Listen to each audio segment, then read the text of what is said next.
Yo, folks, we back at it again. Welcome at this Friday evening. We appreciate you coming by. Before you guys come on and check it out, make sure you hit the like button, make sure you hit the subscribe button, and make sure you hit the notification bell on the right hand side because we do go live Mondays, Wednesdays, and Fridays at 6 o'clock Eastern Time and 3 o'clock Pacific Time. You live over here where I'm at. So what's going on? Everybody, man? Hakeem, man, how you feeling today, baby? How I you feel feeling? great, man. What about you, family? Hey, I feel good. Had a little scare on Wednesday afternoon show with my wife and everything, but other than that, we're good. My wife's good, the baby's good, and hey, man, we're just here, man. So having a blessing, man. We are here. We're here. We are blessed. And if you guys know, for this weekend, hey, it's championship Sunday. So it's Detroit Lions against Ronnie's San Francisco 49ers. Unfortunately, Ronnie's not going to be here today, but he will be back here on Monday with us. And then also you got the Baltimore versus Kansas City, that game too. So this is one more game before the Super Bowl. The Super Bowl comes on, baby. So it's going to be live. So we're going to see. We're going to see. Well, anyways, glad y'all see me coming in the chat. Hey, Natasha Vincent, see you. We see you. Like we always do. We appreciate you. Yeah, she's doing good. She's doing well. Had a little scare, but she's doing well. And I definitely appreciate that. Definitely appreciate that. So as you guys know, we got plenty of topics for you guys for today. We have 4 topics to talk about, so sit back, relax, chat it up, see what tell me how you feel. Hey, Bobby Bryan, good to see you. And we're gonna get the show right on the road. So the first topic we have for today is we're gonna talk about passport bros are getting deleted in Colombia. So if you guys don't know, Tinder on the dating app. And also the government here in America, they are telling Americans who wants to go to Colombia to be very very wary of going on these dating apps because some of these passport bros are that going to Colombia. Usually they don't know what they're doing, and they go on these dating apps. Sometimes they might get catfish, or sometimes they might go and it might not be the person I already know, and usually. But there's sometimes they might get in, like date somebody, maybe a cab driver, and they might take their money or take them somewhere and outside of a big city, and either they take their money or take them hostage as they do, and they usually delete them and everything. And this is very very serious. I believe at last year of 2023, I believe 8 people got deleted in the country of Colombia for go out there for dating. For mostly just looking at the dating apps and everything, and the government letting Americans know just be very very being advised to make sure to watch yourself. Let me see if I can find some names. So, yeah, I'm gonna give you a little article from Tinder. So Tinder has issued a safety advisory for its user in Colombia following a rash of criminal incidents in which American tourists were lured by prospective dating dates before they were robbed, drugged, or murdered. Recently, there have been government's advisories about the risks in certain regions, and we would like to remind you to prioritize your safety on dates. The warning was posted on a dating app. Saying, please remember to vet the matches that you meet in public, and share your plans with people you trust. The advisory indicates, and sometimes falls off, and you can end the date. And that's what a little bit of an article. But we do have a clip for you guys to get into the details of it. This is a clip from O'Shea B. Jackson. Shout out to him. Fair use. He's what they're going to talk about a little bit about, the deletion, men that are getting deleting in Colombia. And after that, we're going to chop it up. Go ahead, Hakeem. It's a lot of opportunity. And of course, it could be a lot of opportunity. But also, where you're going, people are looking to use you. It's very possible. You see, when you come out of your house every day or you're walking around every day, you don't know who's watching you and you don't know who wants to set you up. What do I mean? Well, on the flip side, in America, you're hated because you want women to be more submissive and that you want to leave. But when you get there, you're hated that you have more money and a lot of local women would want to talk to you. On either side of the fence, somebody dislikes you. And because of that, we've had 8 passport bros killed in Colombia in the past 3 months. I want to take this time to honor them, as many of them have lost their life looking for a better way in other countries. But of course, before we get into that, the story that really got all of this bubbling for me was in 2022, we lost Timothy Revel Reed. He was a man that decided to go from Atlanta to Barranquilla, Colombia. Well, and of course, this is what happened. I did it. I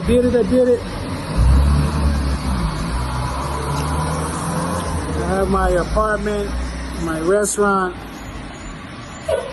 and 2 other apartments. In a great location for the restaurant on a very busy street. We got one thing, several things accomplished. Now the next move is to open a restaurant. So hopefully that will happen very shortly.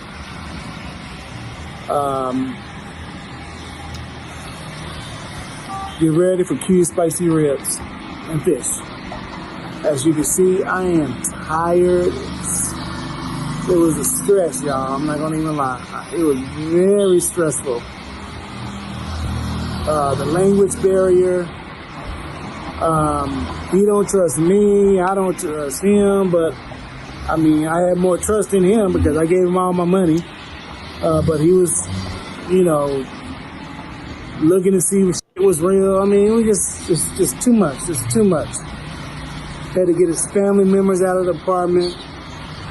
Still got to get the one upstairs out the apartment. That story right there really caught my attention about what could happen to you in Colombia. But then there is 59-year-old Gregory Stewart Owens. He was gunned down in Cartagena during a robbery attempt in October 2023. But then there's this young man, Johnny Jerome. He was only 45. He was found dead in a jacuzzi in a luxury suite in Medellin, November the 2nd. He was killed the day after celebrating his birthday with a cousin and 2 women he met on a dating app. Stop the show.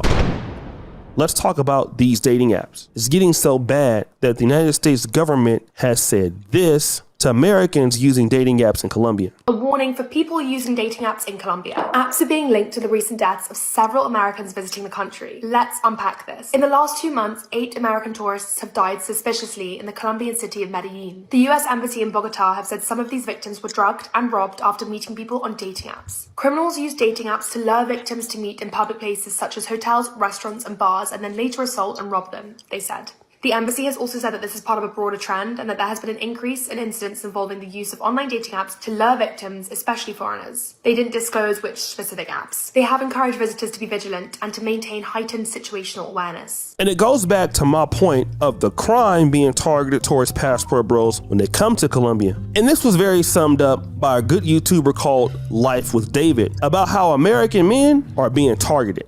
It's a very profitable business. It's a business and it's a very profitable business here in Medellin. Scamming foreign guys, females scamming foreign guys here in Colombia, and Medellin especially. And it's not just females. It's not just the females doing this. These are groups. These are what they call bandillas, right? Local gangs up in the neighborhoods that, these are organized groups that are doing this, sending out the females, finding the females, and when those females like trap those guys, they have 1 or 2 guys in the groups waiting for them to help them out if they need help. It's an organized effort. And because they saw that it was successful, because tourism is picking up and a lot of foreigners are coming here, and with a lot of money and a lot of guys coming here because of those certain reasons and going up to those kind of girls, they saw the success, they saw the easy money. So what happens? More people, more groups start copying and start implementing the same strategy, the same scam. Let's go back to Philip Mullins. He was a 32-year-old Tennessee man found dead in a room at the upscale 1 Million Suites Hotel in Medellin after a night out with a woman. Now, this particular man is the only Asian man on the roster, Tujer Zhang. He was from Minnesota, and his story went worldwide. He was beaten to death with a blunt object after he had been set up from a woman he had been dealing with for a long time. If you don't remember that story, here's a news clipping. Tonight, the family of a Minnesota man desperate for answers after they say he was kidnapped and killed while visiting Colombia. I'm out of words to describe. I don't even know how I feel right now. 50-year-old Tujer Zhang, an artist and activist, had been traveling in South America when he called his brother asking for money while on a date Sunday night. This time he was like, hey, do you have a couple of thousand? I was like, yeah, no problem. When do you want it? He said, I want it now. I'm in this bit of a situation here. I go, yeah, I can do that. His family growing more fearful when Zhang stopped responding to texts. Woke up in the morning at 7 a.m. I text him back and say, hey, I thought you said you need money. You still want the money? Text me back if you still want the money. No answer. According to a local prosecutor, Zhang was kidnapped during a date and killed when he could not make the payment. His body later found in a wooded area covered in stab wounds. His family still searching for answers about how this shocking crime unfolded. I was confused. To be honest with you, I don't know why, what the motive is. Zhang had visited Colombia in the past, posting photos and videos to social media as recently as October with an unidentified woman. I'm with my girl. A refugee from Laos, Zhang and his family moved to St. Paul when he was a child. In recent years, he became a well-known comedian and community activist.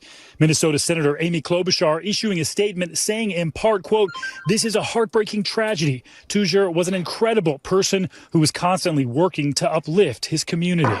He truly believes in equity work and fighting for the underprivileged. And many times I always tease him. I say, you're not getting paid. Why are you doing it? But it's what motivates him. A tragic loss made even more confounding by the mystery that still shrouds his final moments. And he'll draw everybody in. That's the type of people he is.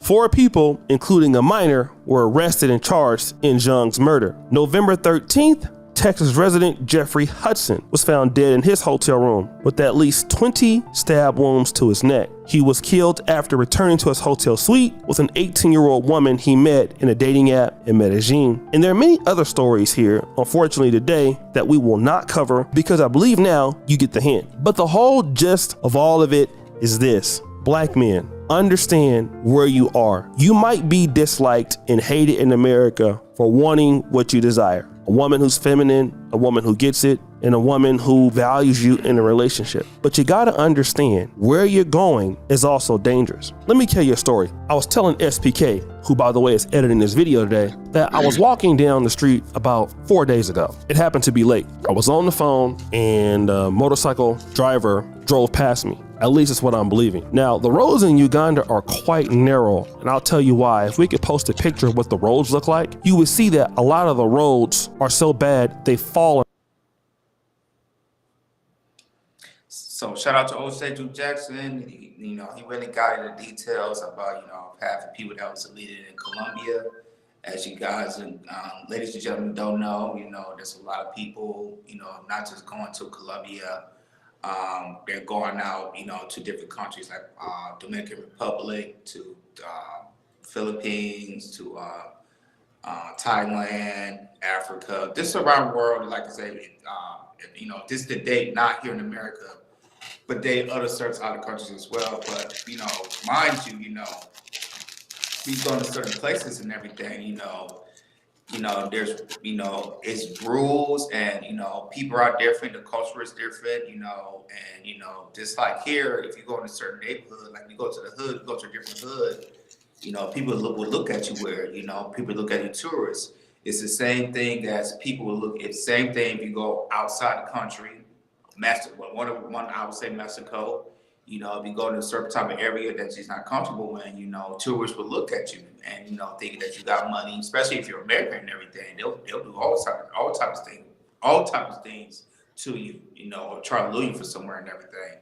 So yeah, man, it's Colombia right now. like I said, the government and they never say, man, just keep watching yourself, because if you don't, if you're not being in a safe designated area, somebody will lure you in and they will either rob you or you get deleted. I'm gonna pass it to you, Hakeem, man. What's your take on this topic? Brother, you spoke so eloquently on this topic, and I wanted to say that you're 100% right. Funny enough, a lot of our personal friends has been to Colombia, and they've traveled there, had a good time, came back. Roddy went to Colombia, right? Yeah, He was just, there. he was just there, and him and another person. But they went there and they had people there that they could vouch for. I have another friend who's an avid traveler who knows people from here that kind of walked them through Colombia. I want to tell the passport bros something. Colombia is a no-fly zone now.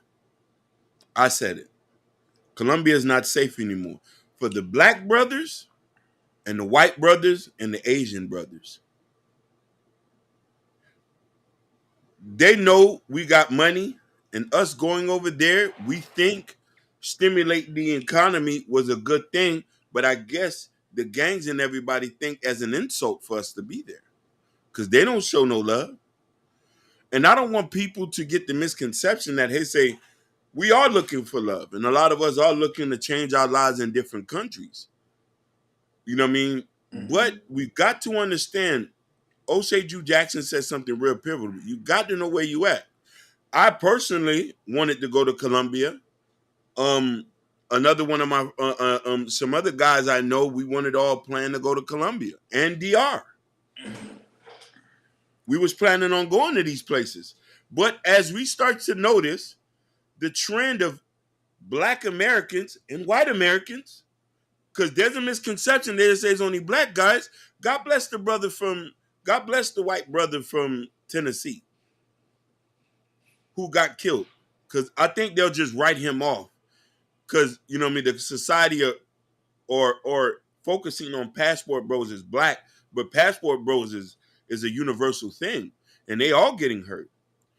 We need to go to places where it's safe and it's friendly for us, but these places are no-fly zone. DR, Colombia, as of now, in Brazil. I want the people to know that I'm not shitting on your country, no disrespect, but it's not safe for us to come. Yeah, shout out to Wahai, I see you, and shout out to Muhammad. Oh. And I've been watching, and there's some of these Passport bros that have YouTube channels I've been watching a couple times. When they go to South America, when they go to Europe, like Portugal, Spain, Thailand, or anything like that. And the thing is, when I look at the type of women they get, they take pictures of, or they talk to and anything. To me, it's no difference. It's no difference here than in America. It's no difference. No. And the chicks that you see that look really, really good, they're like I said, they look like they're high class and everything. You gotta pay. It's the same thing you paying there, what you paying here. Talk about it. It's the same thing. And my thing is like, it's no different. I mean, it's a difference. Okay, cool, I know it's a difference. You go into another country. But it's the same as, if you want to get a good looking chick out there, a high maintenance chick, pretty much, it's high maintenance chicks anywhere around the world. If somebody is an 8, 9, and a 10, the chicks that you see in other countries, they probably the exact same thing here. Maybe the culture is different, the money might be different, the money might be a little bit more here than it is there. But all of a sudden, it's the same thing. And my thing is, it's like a lot of these men are not saying that, but the thing is, if you go on these channels like Austin Holloman, Yep. Check in Effect. He's a really big content creator. There's another guy, I forgot his name. He's with Austin Holloman and everything. All these people, all these men that travel from Europe to South America to Thailand and everything, they just to me, when I look at those types, they just there to have fun, and they have to be at least paying them off and everything, because some of these people that are Passport Bros, You know, they say that they're trying to date it for something different or dating to get married or be in a relationship. But technically, they're just dating to pay the tricks that has sex and then move on and everything. You know, and the thing is, it's like, okay, cool. But the thing is, it's like now you get people watching your channels, luring into your channels, thinking like, okay, if they can do that, I can do that too. Minding up, you know, they don't have no idea what to expect and everything. And you see, they go to Colombia, getting these dating apps like Colombia, which is like I agree with Hakeem, this is a no-fly zone. They go to Colombia, not knowing, you know, they get catfish, and then you know, days and weeks later, you know, they get robbed, you know, they might, you know, or they'll get deleted and everything. And now I agree, like I said, it's a no-fly zone now for Colombia. I recommend not to go. And the thing is that people that's like kidnapping and robbing these people, they are watching these YouTube channels. They know what's up about these passport bros. They know what's up. Because passport bro has been so big now. So, like I said, these people that are doing this stuff in Colombia, they're smart. They know what's going on. Especially if Black Americans like, oh yeah, we can shoot. Americans, they got money. Shoot, $100, $200, they think we're rich. So they definitely gonna do what they're gonna need to do.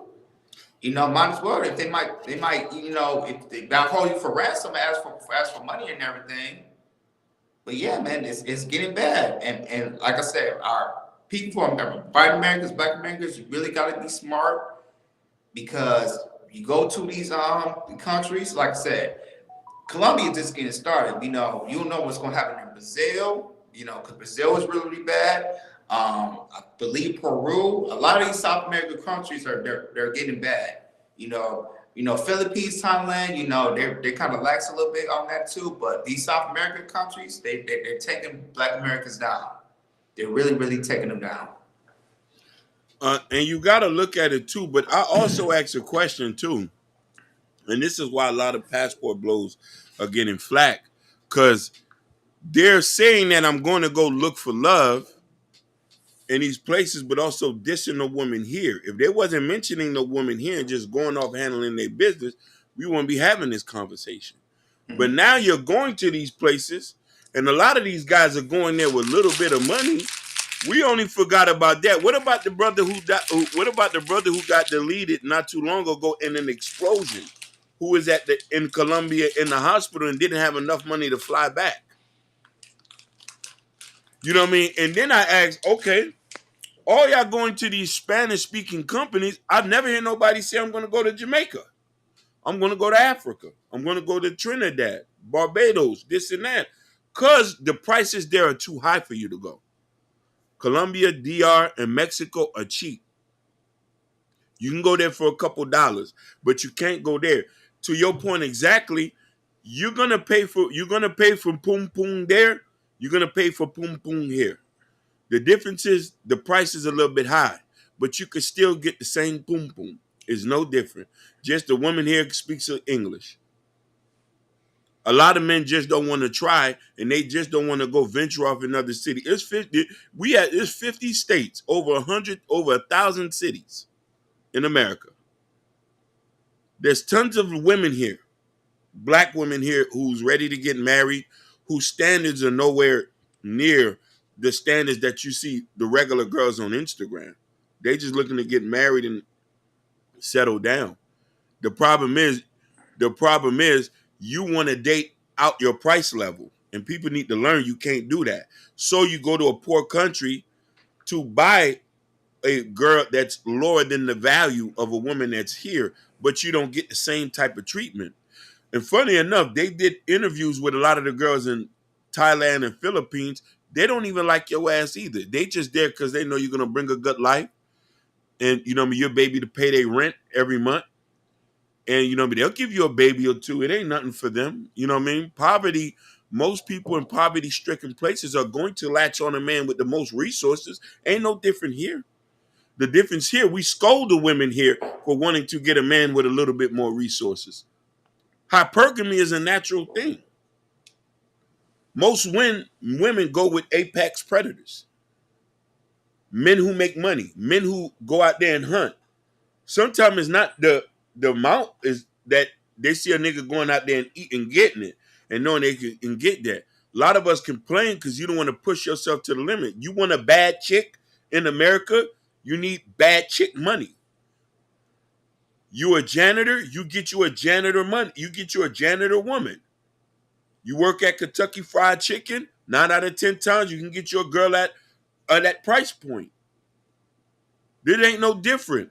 The girls in Colombia, no disrespect to them, since it's a poor country, a janitor can go there and get them any woman. But look at here, the poverty is not as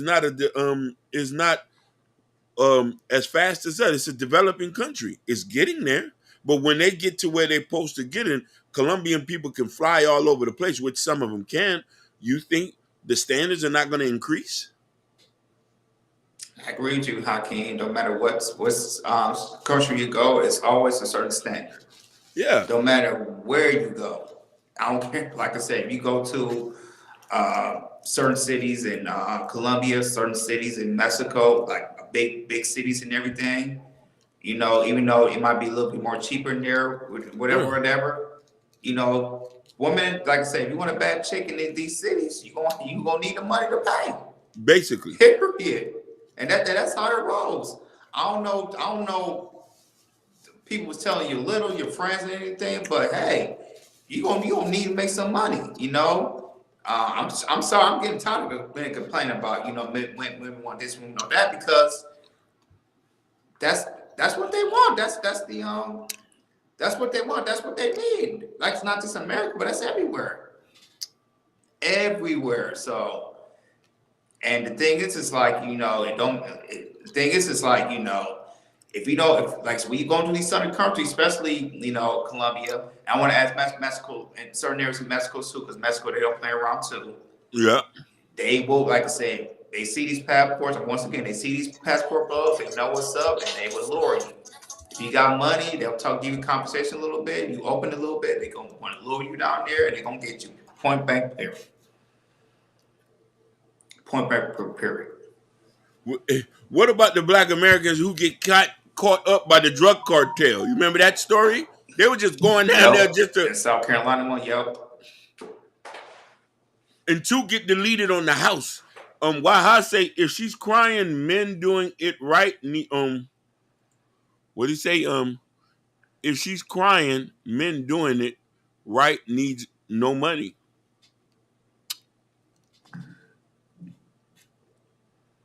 You hear that? He's telling that's one aspect of women. If you beating it right, they're not gonna ask for no money. Yep. Some women are not even, and here's the misconception too. Put a lot of women in a box. Sometimes a woman just looking for a partner. Money's not the situation.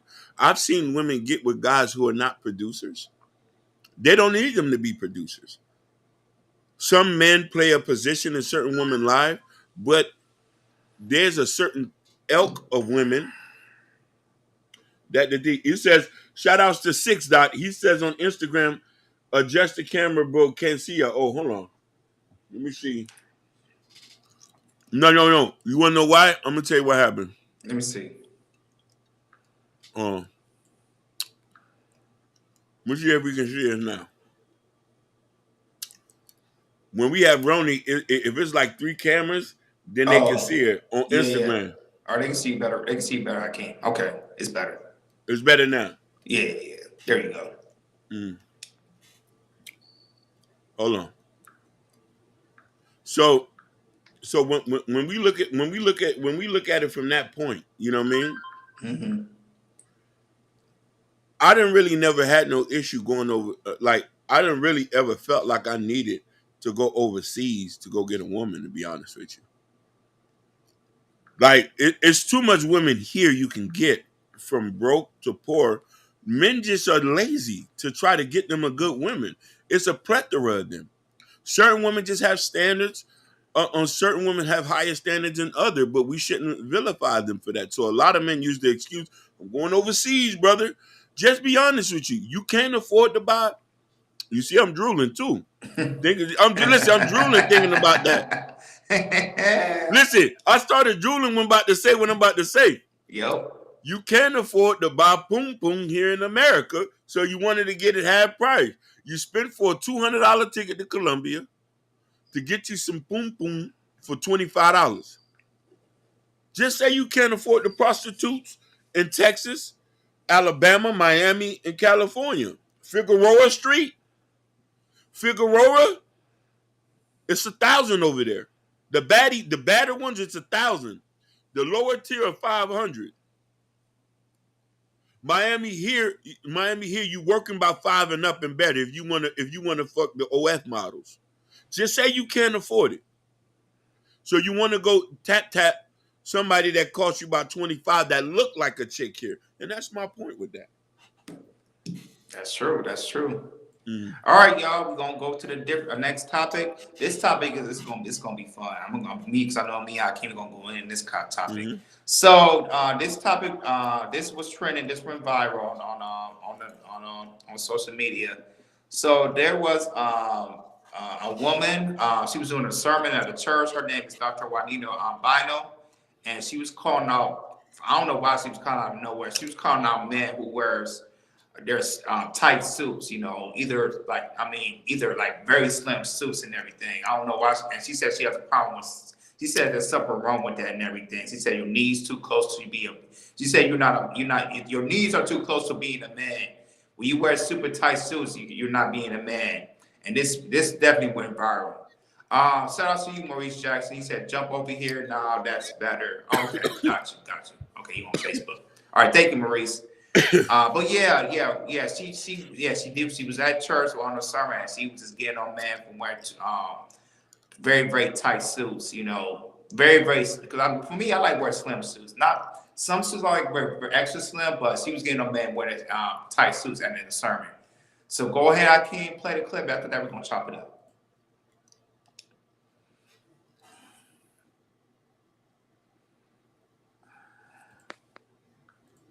Them little bitty suits is worrying me. Them ones that's high waters is cut all up in here till we can count how many you got down there. Something is wrong. Little jackets that's too little, look like you just put on little Ray Ray's clothes or something and came to church. I'm not hearing y'all talk to me. To the point even your little dance scare me. The way you shout scare me. Your knees too close to be a man. Oh, I'm not getting nobody to talk to me right now.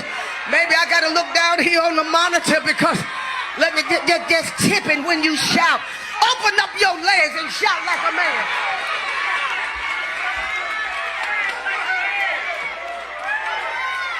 Y'all better come out here and say something. Y'all up here shout like girls and the women shout like dudes. That's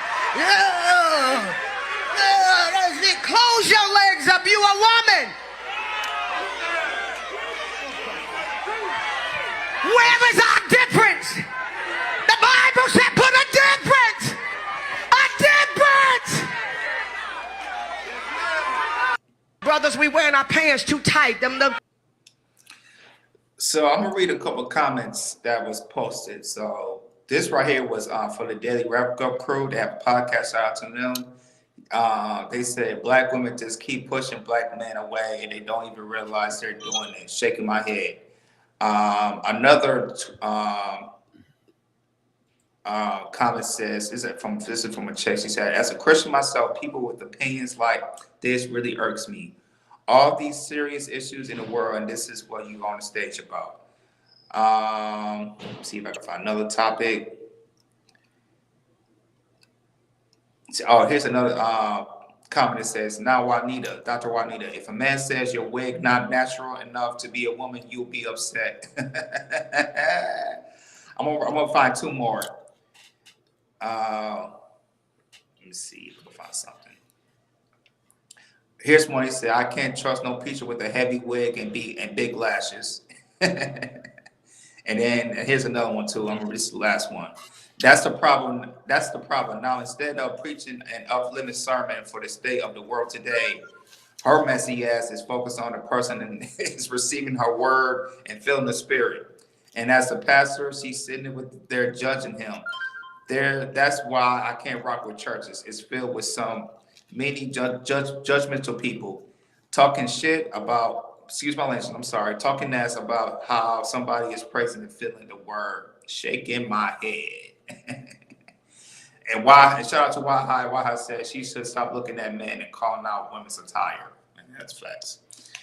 So yeah, Hakeem, I mean, I don't know if you know about Dr. Juanita Bino, man. You know, she went off on men. And what's your take on it, brother? What's your take? Thank you. You want to know something? I'm gonna look at this shit from this. I've never heard of her before. Mm-hmm.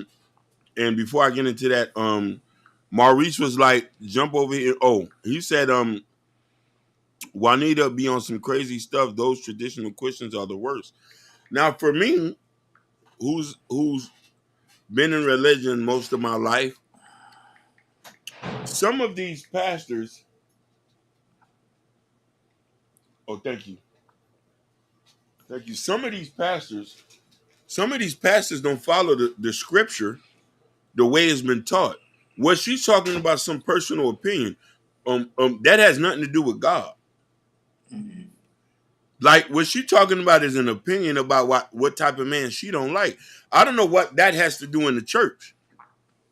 It's not uplifting nobody. You're criticizing some man. This is why I say sometimes there's some churches that's a hangout spot. You feel me?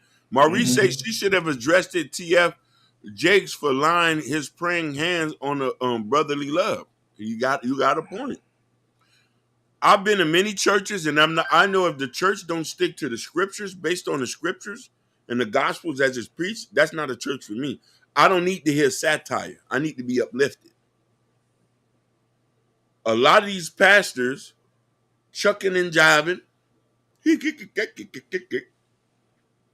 And this is why we have a negative opinion about that, because we can make things as we go there. We can say what we want. We can put the scriptures, we could talk about personal stuff and put the scriptures in it and mix it up. If it you know what I mean? And that, I don't know what, don't get me wrong. Sometimes you can use your personal experience in reference to a scripture. That had nothing to do with God. You know what I mean? You trying to classify what's masculine. You don't know what masculine is. You're a woman. You like a certain type of man. Them tight suit wearing with the half cut pants, that's just a style. You know what I mean? So, you know what I mean? That's my opinion about that. I didn't, when I heard that, I said, no, she's not my type of woman I'm dealing with. Yeah, I hear that, King. Yeah, so she is, I'm looking at her profile. She's she's a gospel singer, author, and a pastor. 65 from Chicago. And she was married in the early 2000s from another pastor. His name was Thomas Wisely. They've been married for 8 years, and then they got a divorce and everything. So I'm gonna say this. Yeah, Hakeem, you was right about, I don't know why people like her wanna have their type of moment of putting their personal opinions about, basically black men, what they've seen about black men wearing their suits too tight and everything. You're not a man if you wear your suit too tight and everything. First of all, I want to say this: styles has been changing. I remember back in the '90s when I had either in the early 2000s where I wear over like big suits and everything, because that was the style at the time where wear big suits. And the style was that is like we watched NBA players in the early 2000s, watch LeBron James, Carmelo Anthony. We would wear over big suits. Now, time flies. Here 2024. We like to. Our style has changed. We don't. Big suits is not the style anymore. Now is you wear slim or extra slim suits and everything. But you to come up in a sermon and say, you're not a man wearing because you wear slim suits and everything. You can't. Your knees is too tight and everything. It's like what is that? That is very masculine. Talk about brothers like that. This is what you see, in these churches. Like that's why what she just said right there. That's why men don't go to churches no more. Because what you're saying is it's like you're emasculating a man. I don't want to hear that. I want to go to church and hear all that. If I hear something like that in the church, I'm getting out of there. That's not a church I want to be in. I want to say something that might get the people. Now, there's some traditional Orthodox Christians that follow a strict code. You can't come to certain Christians churches down south dressing any kind of way. The New Age Christians are allowed to make things up as it is, and it's a fashion show. Now, when I got into Islam, there's no playing around. There's no playing around at all. The imam is not allowing none of that. The imam don't even look rich there. You can't tell who the imam is sometimes when he goes and prays. Because when you go in there, you take your shoes off, you make salah, you wash your hands and your feet. The woman does not pray with the man at the mosque. They pray in a separate section. I'm just telling you the different contrasts. There are strict rules that we follow by, and this is why when you start to notice the contrasts of different religion and what they're talking about, you start to understand some things. I'm not saying Christians are playing games. There's some Christian churches that does not play. They follow the scriptures to the strict, where you can't even eat crab or pork. Leviticus 11. So I don't know who she is, or I'm just not finding out about her. She's not preaching the gospels or the scriptures, all this. What a man clothes got to do with it? But I'm telling you, in Islam, you can't even come in there dressing what she's saying. But that's already been, that's naturally known when you go in there. You know what I mean? But black people in America, we have a different, we follow Christ differently compared to everybody else in America who follows Christ. I don't know if you noticed that, Jordan. Do you? Yeah, I do. You're right. Some of us come in there with the fashion show, the top hats, dressed to the nine, nothing about God. We clown people who come in there looking homeless. That's not no church I want to go. I've been to one church that I say, okay, these some real Christians here. It was in Massachusetts. You want to know why? This church had a program for homeless people, single families. They allowed everybody to come in. They was giving free haircuts, and on the weekends they was going out giving socks and water and praying with people. We talking about homeless people now. I said I ain't never been to church. I ain't never seen no black church do that. I ain't never seen no black church do that. That sounds real, Hakeem. That's the first time I'm hearing that. Joe don't heard him know what I'm talking about. Them churches in Massachusetts, I don't know if because it's liberal there. You said Hakeem trying to taking crabs and shrimp from he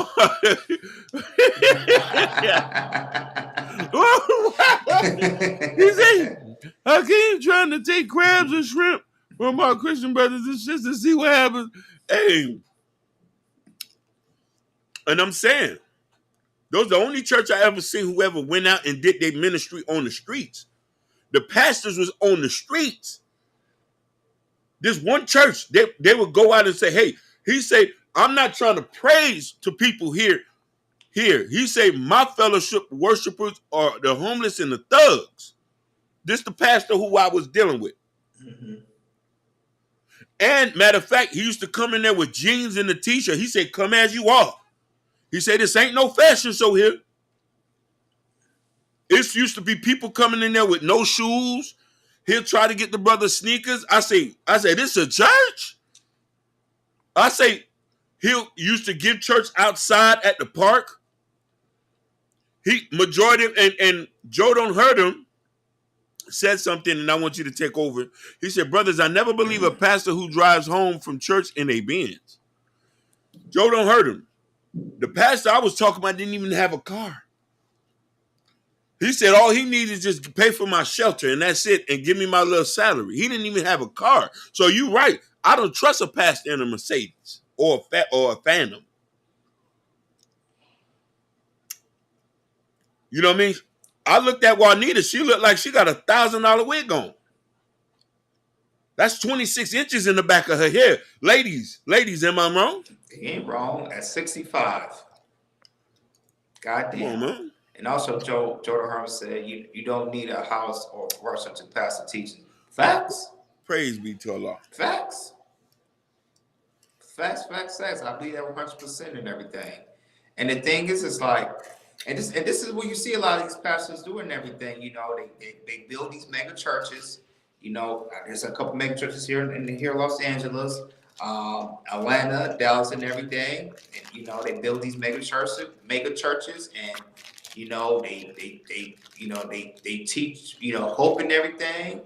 And, you know, get the offerings, get the money, and they, you know, and like you said, Jordan Harmon, they buy Benzes, Bentleys, you know, the $100,000 car just to ride and everything, so they can flex and everything. What was that pastor we talked about a lot last year, Hakeem, in Brooklyn? Forgot his name. Oh, I forgot that dude named the Scammer. The Scammer, right? He got trouble. He, you know, he was wearing his jewelry, and then he like I said, and then some robbers, they found him out. He was on his live. They went to him. They robbed him and his wife. Yeah. So a lot of these pastors right now, they're just trying to, they look at it as a, take a money grab and everything. It's just terrible, man. It's just a sad situation we hear in 2024, because back in the 90s it wasn't like that. You had very strong Christian churches back in there, was you had to wear a suit and everything. Pastors and ministers, you sit in the front. If you had kids and stuff, it was not allowed there. Now certain churches you can sit anywhere you want and everything. I think churches got a little bit more liberal, and like I said, and very less conservative and everything. And and that's why I used to kind of see what it is and everything. So yeah, man, it's and it's like I said, it's very hard to find churches that's find churches how they were back in that, but it's very, very conservative and everything, because me, I will continue to keep looking, but for now, it's not a lot of churches that I'm really looking at that I'm trying to go to. Listen, I'm not trying to go to no church where it's a fashion show. Or they trying to, or we got to make sure the pastor live better than the parishioners. Right. That's not what you for here for. You supposed to be poor, bro. The imam in Boston, the one that is in Dudley. I used to see the man walk up and down the street in his sandals and stuff like that. Good guy, you feel me? Mm-hmm. And I'm never like there's certain pastors you can't even find. You can't even find or reach in touch. And I'm saying to myself, I'm like, hey man, what are we coming into? What type of religion are we following? But when you tell people this, oh, you can't do this, you can't judge this guy for this and this. I say, bro, we looking for salvation. Life is hard, bro. We don't need to be hearing people talking smack about because somebody got some clothes on them. People barely can pay their rent. You talking about tight jeans? Am I wrong? You're not wrong. You're not wrong. Like I said, some of these, and my thing is, it's like fashion is keeps on changing and changing. Why you gotta find people that wear tight jeans? There's a lot of our young teenagers in their teens and 20s. It's a new style now. They wear tight jeans. It's a new fashion. Mm-hmm. And some people in their 30s that wear tight jeans. It's a new fashion. Back in the 90s and 2000s it was big jeans. Now it's tight jeans and everything. It's the fashion right now. It should be no problem with that. He said, brother, let them know Dudley is an area where we are disenfranchised, but the word is strong and when the message is real. 100%. Dudley Square, which they call Nubian Square now. Mm-hmm. Nubian Square, because they tried to gentrify it, was the home for Black Boston. And the imam and the mosque is down the street. With I don't know if it was a cafe next to it or something like that. Mm-hmm. It's very disenfranchised. It's one of, you know what I mean?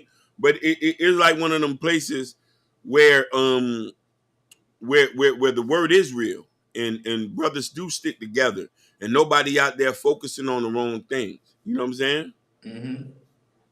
So it's just, man, it's just life. It's just life. It's just like we just need more better pastors to focus on the word and not focus on things that are frivolous. You get what I'm saying, Jordan?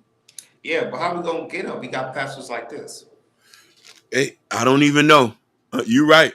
I don't listen. You just said a mouthful there. It's not just her; it's a whole lot of them out there too. You just said a mouthful there. Mm-hmm. So And also, there's some of these pastors. They want to be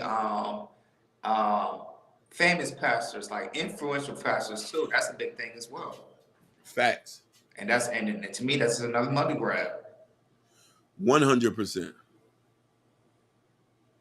Because he fly. Someone he want to look fly. Hey, listen. I had ordered some prescription glass shades with this so I could actually see. Mm-hmm. I wanted, you know what I mean, some prescription. You know, listen, the ladies told me, Hakeem, you don't treat yourself right. Hakeem, and Jordan was like, you need to spend a little money on you. I said, okay. Yeah. I said, I don't like to spend no money. So I ordered these on sale with a coupon to get me some nice shades on, you know what I mean? Mm-hmm. I'm an older man now. All right. I'm an older man. You should see started wearing these keep wearing these. I can't. Nice. No, you're right. Hey, these are prescription. I can see that. You know what I mean? Yeah. You know what I'm saying? God is good. Like it. Yeah. Thank you, Queen. God has been good for me. You know what I mean? Why said he says jailhouse pastors are destroying some of the communities. I respect that. Yeah. He's telling the truth. There's no we got some jailhouse pastors in some of these churches.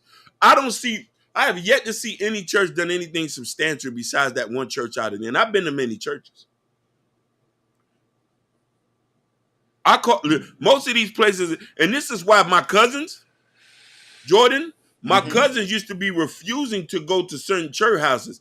When I was young, I was kind of lost in that because I was like, oh, you got to go. But then as I get older, and I'm like, yeah, them niggas must got a point because they ain't nothing really going on in here. Mm-hmm. They, some of these people not following the scriptures or the gospels by text. Yeah. They making shit up. A lot of pinstripe dresses, fat asses in there. Yeah. You know what I mean? The devil's working through me. I would sure love to have been her over. Yeah. I would sure love to have been her over. And I say, Lord, ain't you put? And I say, but you know what I mean? You looking at that. You know what I mean? So yes, it's all that my mind's telling me no. My mind's telling me no. But my body, my body's telling me yes. Damn the devil. Damn the devil to hell. I got to get some in there. That's how it is, man. Nah. And Hakeem, man, I used to love going to church, especially like my favorite thing to go is Bible studies every Wednesday. That was my favorite thing to do. I used to go one of my friends' church and everything. And between I was 13, 14, 15, 16. And then, I stopped because, actually I moved. And that's why I kind of started going to church and everything. But after that, when I moved to Miami, I was trying to find some churches around me. I went to this one church with my uncle, but, I wasn't feeling it. There was one church I went to in Miami Gardens. I forgot what's the call. It was cool, but I wasn't really feeling it. And after that, it was just hard to find the churches that was right for me. They moved to LA and everything. It's different out here. It's hard to say it's different out here. I'm just like you. I grew up in the church. Trinity Church was my church. I was in their youth group program, and I was up in there to that. So you talking about somebody who knows God and has a relationship from jump. Plus, my parents are Christians. My dad went to church. A lot of our family members, my family members went to church. So, but like you say, we grow older. A lot of the people I used to go to church with are older. They went off and did their own thing. And you looking to find a community that you are good with. Why I say perhaps we should all vet pastors before letting them meet our family. That's a fact. I agree. Listen, we need to have a pastor offenders list, just like they have a, because these pastors play musical chairs. After they do one thing, they go to another church. They don't get vetted like that.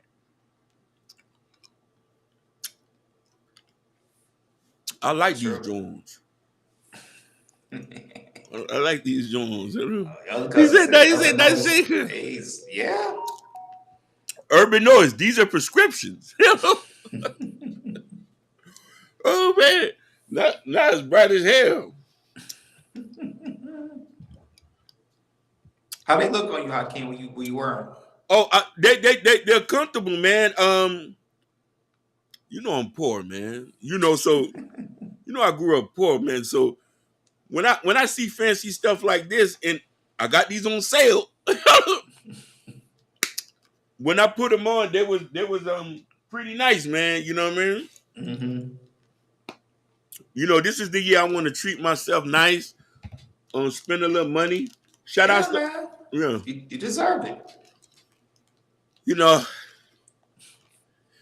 Jordan, I'm just a poor kid from out of Miami. God. Why I said, Hakeem, God says, "Come as you are." You're right. God do say, "Come as you are," and me being and certain church be like that too, but sometimes we don't follow those to the 100%. You know what I mean? Facts. So I want us to be very, very, very cautious about what they say, and we need to do like that. You know what I mean? Mm-hmm. I wish as Black people we can follow those words 100%. And not focus on the nuances. I wish as Black people we wouldn't judge each other. Because what Juanita did was judging. We need to love every Black person or every person the way they are. Big booty, small, flat chest. But when we say something about her, it's a problem. Oh man, then she's gonna go down our throat. They're gonna say we disrespecting Black women. Right. They're gonna say we shouldn't be talking. What place do you have talking about a woman?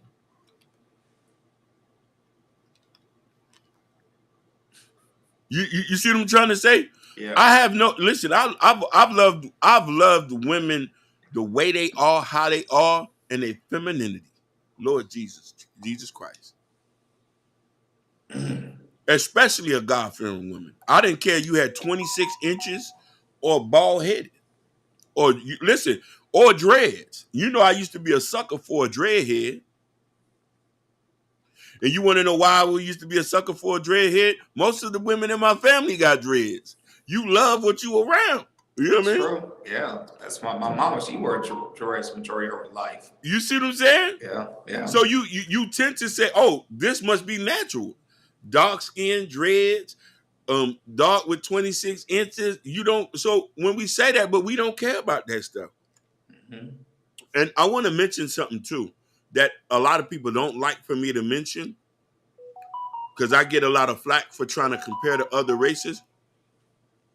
I'm not saying that other races don't judge, but they're not focused on the nuances of things that Black people are.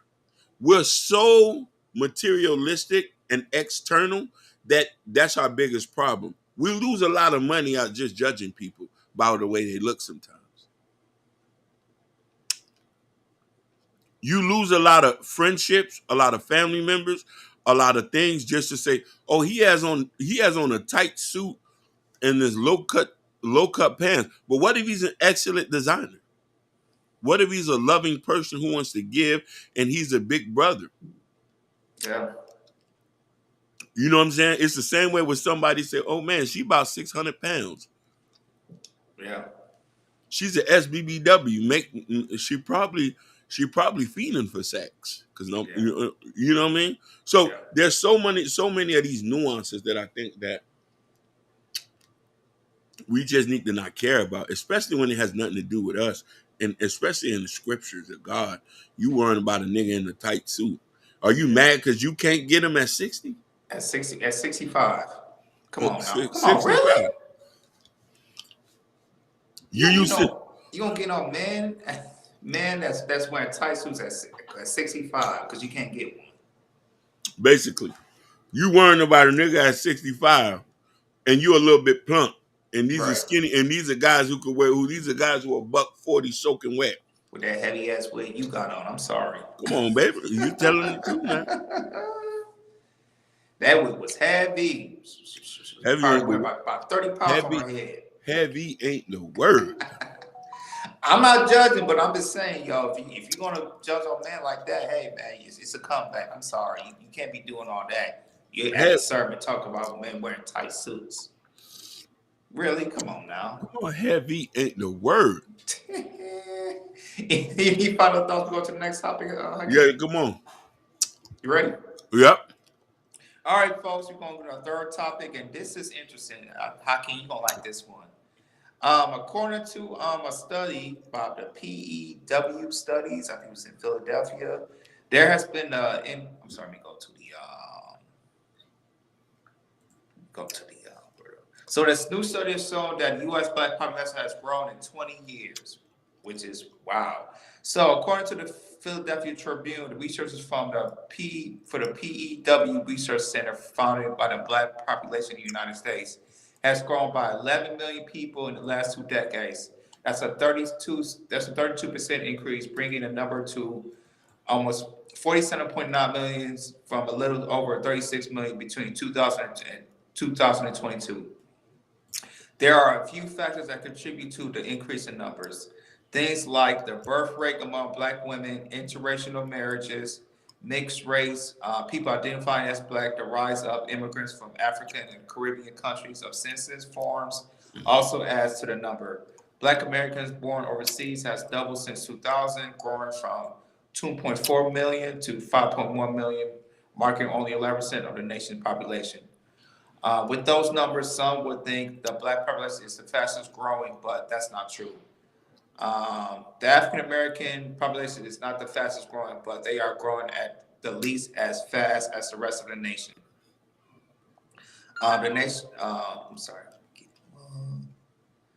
Census results shows more people saying they are both Black and Hispanic. However, when it comes to certain cities and states, some are losing their Black populations. Like the city of St. Louis is seeing a vast majority of Black residents leaving.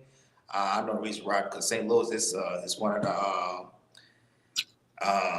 top murder rates one of the top cities in top murder rates in the United States.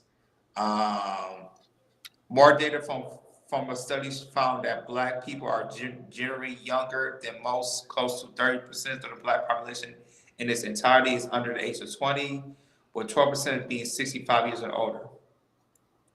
Compared to white and non-Hispanic Americans, under half of the Black U.S. population was younger than 30 in 2022, with the median age for Black sitting at 32. The median age for white Americans is between 43 and 44 in U.S. born Latinos in the age of 20.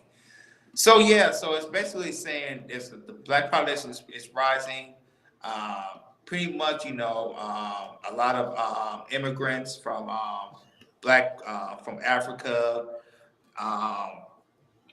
from the Caribbean islands, they're coming over here, raising our numbers and everything. But that's still I feel kind of strange that it says Black America is still the least population to in that number to grow and everything. We do have a clip from the Media Man. He talked about this the Black population, and also he was talking about Amanda Seal. She was kind of making jokes about it. They was talking about the Black population going up, but she was talking about, is it because, I don't like how she said it. Is it because of is it our Black men going to these white women? And then you see these numbers jumping and everything. She kind of make a snarky ass joke on that. But go ahead, King. I'll play it and then we're gonna talk about it. By 32% since the year 2000, I believe. Amanda Seals, she inserts by saying, man, I wonder if that increase is due to the amount of Black men who say that they don't like Black women and all these black men having children with white women or non-black women. A recent Pew Research study revealed that the black population has grown by 32%, amounting to 11 million people from 2002 to 2022. So 20-year, 32% growth. That's not bad at all. I want to know, does that include the black men who are like, I don't date black women, they too loud, and are having black babies with white women? Does it include those black babies? I just want to get it. I want to find out the asterisk on that. Just let me know. So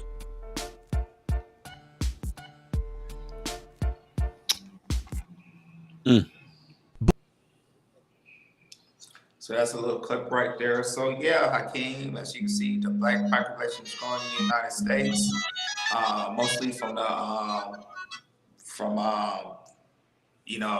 Africans coming into our country and also for the Caribbeans. But according to Black Americans, they're still kind of the least to grow in the black populations. So man, you on the phone or you good? Okay. Yeah. So it's a big population for. So here's my little take on it. It's as you can see, I do see a lot of interracial relationships that I see a little rise on that from 10 years ago or 15 years ago. So I see a number on that and everything. I do see a lot of people like Caribbeans coming into the country. Basically, if you live in Miami, I see it. Also here living in LA, I see it as well. And like I said, they're moving to DC. I think they moved to Boston, Atlanta. I think Washington as well. You see a boost in that and everything. Mm. And to me, for all things, I like to see our black population seeing a rise and everything, because in the black, like I said, Black Americans leaving America, they're still low on that. Hopefully I'll see a rise on that too. But in general, I like to see there's a rise in our population and everything, because I think the overall the black people in the United States, I think we like 14% altogether here of the percentage that we live in the United States of America and everything. But man, it's good to hear. It's good to hear that and everything. But yeah, that's my little take on it. Go ahead, Hakeem. So, the funny thing is, man, like, people want to love to practice division. You feel me? There was no need for her to say that. You know what I mean? Yeah. I want to point that out there. Now, I also want to point out a point about the whole population control and this and this. Black people are always growing. But one thing I know about black folks, a lot of them ain't doing the census. You don't have an accurate number of what's going on.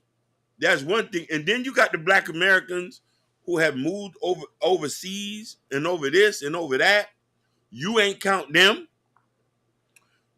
We haven't counted the ones who overseas, because there's thousands of Black Americans who live all over the country, who's moved to other places, had kids from other places. So we're talking about something that's so finite that we don't even care about.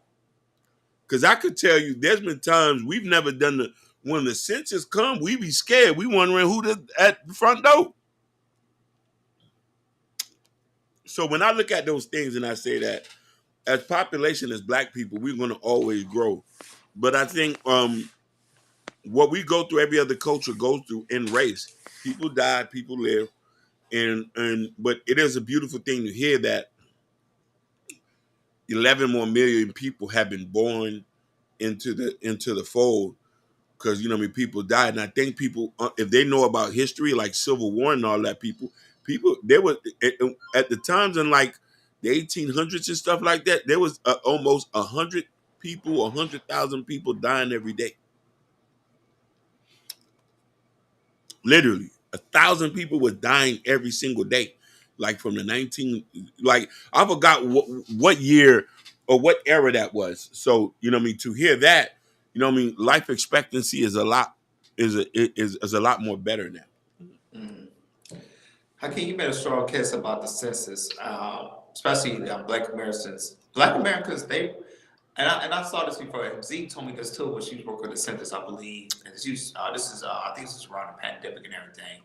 A lot of people believe they don't trust Black Americans. We don't trust the census because I feel like when we put our information towards the census, they feel like the government can find out where they living at and everything. And I feel like a lot of government they don't want to find out where they living at because I know maybe some Black Americans maybe owe money to the government, but they be believing that the census is when you put your name in the census, they're gonna find you, which is not the case. That's the IRS. It's not the census. That's the IRS. I hear a lot of that about too. I feel like if more Black Americans really put their name in the census, I think our numbers can be bigger what it is right now. Yeah, I really believe that with the census, they think that the IRS they put their name in it and the system and everything. They just feel like the IRS is gonna find them, and you gotta pay them, or if not, they're gonna garnish their check, something like that. Which is not the case. I just feel like like I said, about Black Americans, please be informed. Please do your research, and please get the information about the census because the census they just try to do a number count. That's what it is. They're not trying to find. You're gonna pay the IRS and everything. It's all about doing the head count. Just like you went to school when you went to account day, so they could count. So the state can count how many kids is in there, so they can check and everything. That's kind of same thing the census do. It is kind of how many people, not just Black Americans, but whites, Asians, Hispanics, that living in this country, and they can calculate the percentages of who live in this country. That's all, and that's it. I want to also add a caveat to a tidbit too. When they do count the census, it also helps them on how much funding they're needed too. Yeah. So if they don't count you, certain cities and municipalities don't get the amount of funding they needed because people opt out for letting them know that it's 80,000 people here, but only 20,000 is on the census. Right. And the thing is and rich people don't want to come. It's really these big cities like here in LA, Los Angeles, New York, Las Vegas. That's when Black people here they really don't want to do that. But it's like I said, I advise you. It's really really important because I know it's a lot more Black people than it. Like I say, even though the study said there's a lot more Black population, but I think it's more than that. I think it's way more than that. But that's just me. No, I'm a second and agree with you. I think it's by far more than that. I think they've been misreading the population forever. And then let's also forget there's a lot of people who get in the census and don't even identify as Black. Right. And people here living in LA, I see a lot of Black people that are homeless here. They're probably not in the census.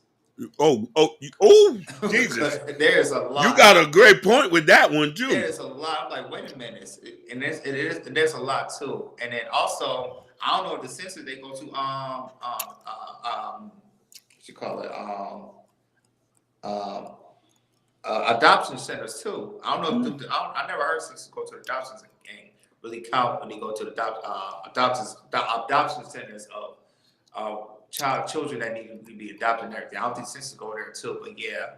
This now really looking at the information and everything, I know there's a lot more Black people out there. No, by far so many Black people. Definitely, if you just like I said, if you just go on the census, get a count done, guarantee you it'll be more than you see right now. Talk about it. And also Amanda Seal, she just don't like Black men. I know she don't. That to me, what she said was definitely uncalled for. I don't know why she do that, but like I said, to me, she just keep pushing the process of Black men versus Black women. And the thing is, it's like when we say if Black women are so masculine, she said that's a problem. Let's Black women be Black women. But the thing is, it's like if you like I said, if like I said, but like I said, a man wants a feminine woman and everything. But how she's acting, she's acting like really, really masculine. But the thing is I don't think she knows the really think about just listening to the man. I think she feel like women are women. We can do what we want to do, and that's it. And you said a good point about it. She wants to blanket that statement in Black men and not wanting to realizing her faults as maybe you're just not a friendly person. Yeah. You know what I'm trying to say? Like, you have a lot of women who say that and don't, that you just maybe not and like, and I don't think women understand that most men are not, we're pretty much all the same. You know what I mean? I say, if you're not nice and you're not soft and sweet, most men don't want to deal with. We could just tussle around with our homeboys. You get what I'm trying to say? Yeah. But hearing that and hearing that we're supposed to accept a person the way they are, which we do accept the persons the way they are, but people have to understand, like, man, baby girl, I need you to be soft. I need you to be nice. You know what I mean? There's really not much of a requirement for that. You feel me? Yeah. You know what I mean? Like that's really it. Like, I don't see, like, honestly, in all points intended, I don't see what's an issue with you being a nice, sweet person. Yeah. You know what I mean? Like, I can't deal with no woman who say, F is you talking about my dude? Yeah, that's not attractive. Like, who's dealing with that? Yeah, that's true. I don't know who the hell. And the thing is, God bless the guy who's dealing with that, because I cannot fathom, yo. I cannot fathom. I used to hear a lot of that. I was born in that with my mom, my grandmother, but when I went outside with the school and her stuff like that, I'm like, what? No, this is not adding up. This is not adding up. Maybe I need to move somewhere else and get out of this situation, because I couldn't deal with that. I cannot deal with that. Man, like me too, man. Like, don't get me wrong. I've dealt with people like that back in the past, and you got to get real aggressive with them and start, you know what I mean? And I'm like, nah, I can't live like that, baby. Yeah, I can be friends with you like that, but like, be in a relationship? No way. Bro, let me tell you something. No man have I ever in my life met wants to deal with somebody that is as tough as them. Now, don't get me wrong. Let me not start talking that crap and say that if my girl is in the mix and she was like, oh, I'm a, you know what I mean? Like, we're not saying that, but we also just saying, like, baby love, you don't got to do that. Baby love, what is you doing? You feel me? Yeah. You get what I'm trying to say, Jay? Yeah. You know what I mean? And so you know what I mean? Like, I look at Amanda Seale, and let's get something straight. She's very beautiful. You feel me? Yeah. When she dolls herself up and she she's but just her energy and the rhetoric that she says make her very unattractive. Yeah. Like, I'm not trying to deal with all that, baby girl. Like, that's not it. My mother is a soft, sweet woman. She'll go off when she need to, but she has never been like so aggressive like that. You know what I mean? When I see her, I say, you gotta handle your woman with kid gloves. You feel me? Yeah. You know what I mean? You guys say, hey baby, what you need? I say, mama, you need anything? Can I go get you something? Or go over there and go over here. You know what I mean? And that's how you do it. But you know what I mean? But when you start putting rhetoric and think that when you start rhetoric and you start to say that we don't like black women or you doing this, I say you're only projecting what you have been dealing with men that are not with men that really don't want to really admit to it, but say that, hey girl, you just not nice. Yeah. You're not a nice person. Like, there's really nothing to it. I can't really just, you know what I mean? Like, I don't see us getting together because you're just not a nice person. And what you're saying, Hakeem, a lot of brands is afraid to say that. I don't Basically. know. And the thing is, how you say it like that, you're not cussing or saying it with vulgar or anything. Saying it how you said it, Hakeem, that's all you need to do. Yeah. And she's still trying to get back at you, then you leave. You see? But a lot of us are scared to say it like that and don't get it. Sometimes it's not the point that you're ugly, because you know what I mean. It's just that you're just not nice. The attitude ugly though. He said, nobody, this guy is enough. What you mean by that, Miss Bryant? Yeah, I know what you mean by that. Yeah, you know what I'm trying to say. Like and that's the thing. Like Yeah, I feel you. So yeah. Any final thoughts? We go to the next topic, Hakeem. Our final go topic. right ahead. I'm good on that one. Okay. All right. So our next topic, we're gonna talk about these migrants again. So we talked about migrants in New York, migrants in Detroit, migrants in Chicago, migrants in Denver. Now we're gonna go into my state in California. So there was a video that was I think it was like yesterday or the day before of I think it was like migrants was on a boat from La Jolla, California, which is like an hour and 30 minutes I live away. Came from the boat, landed in the beach, got out and started running and everything. And this was caught on video. So we still having a migrants problem here in the United States of America. Now it's here in my state of California. We do have a video for you guys. It's a 2-minute video of how they was on the boat. Like when I first saw the boat, I thought it looked like Marines coming to the beach and they running about everything. That's how they was coming. But I want you guys to see for yourself, and after that we're gonna chop it up. Go ahead, King. Perfect. Mm-hmm.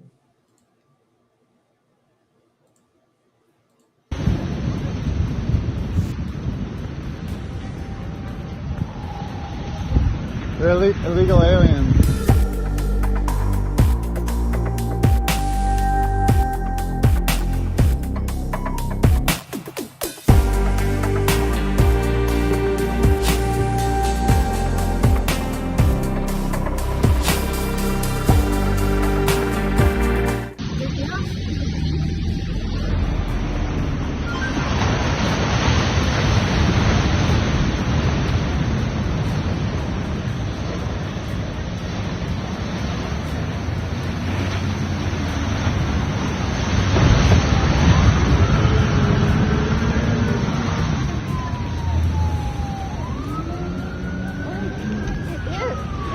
I wasn't sure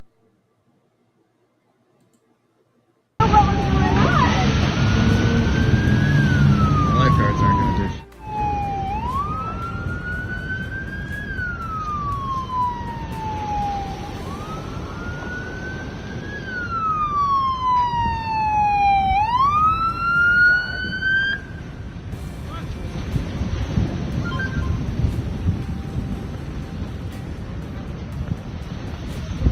They're illegal aliens.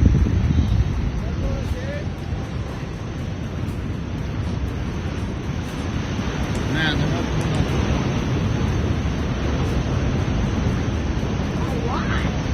Dude, they got kids with them too. I didn't know. Oh my God, there's a child.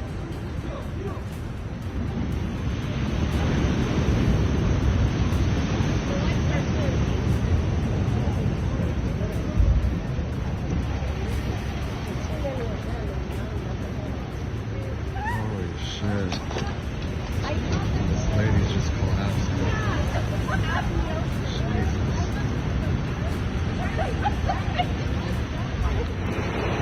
I've seen the boats here like 5 times, but I've never actually seen them do it.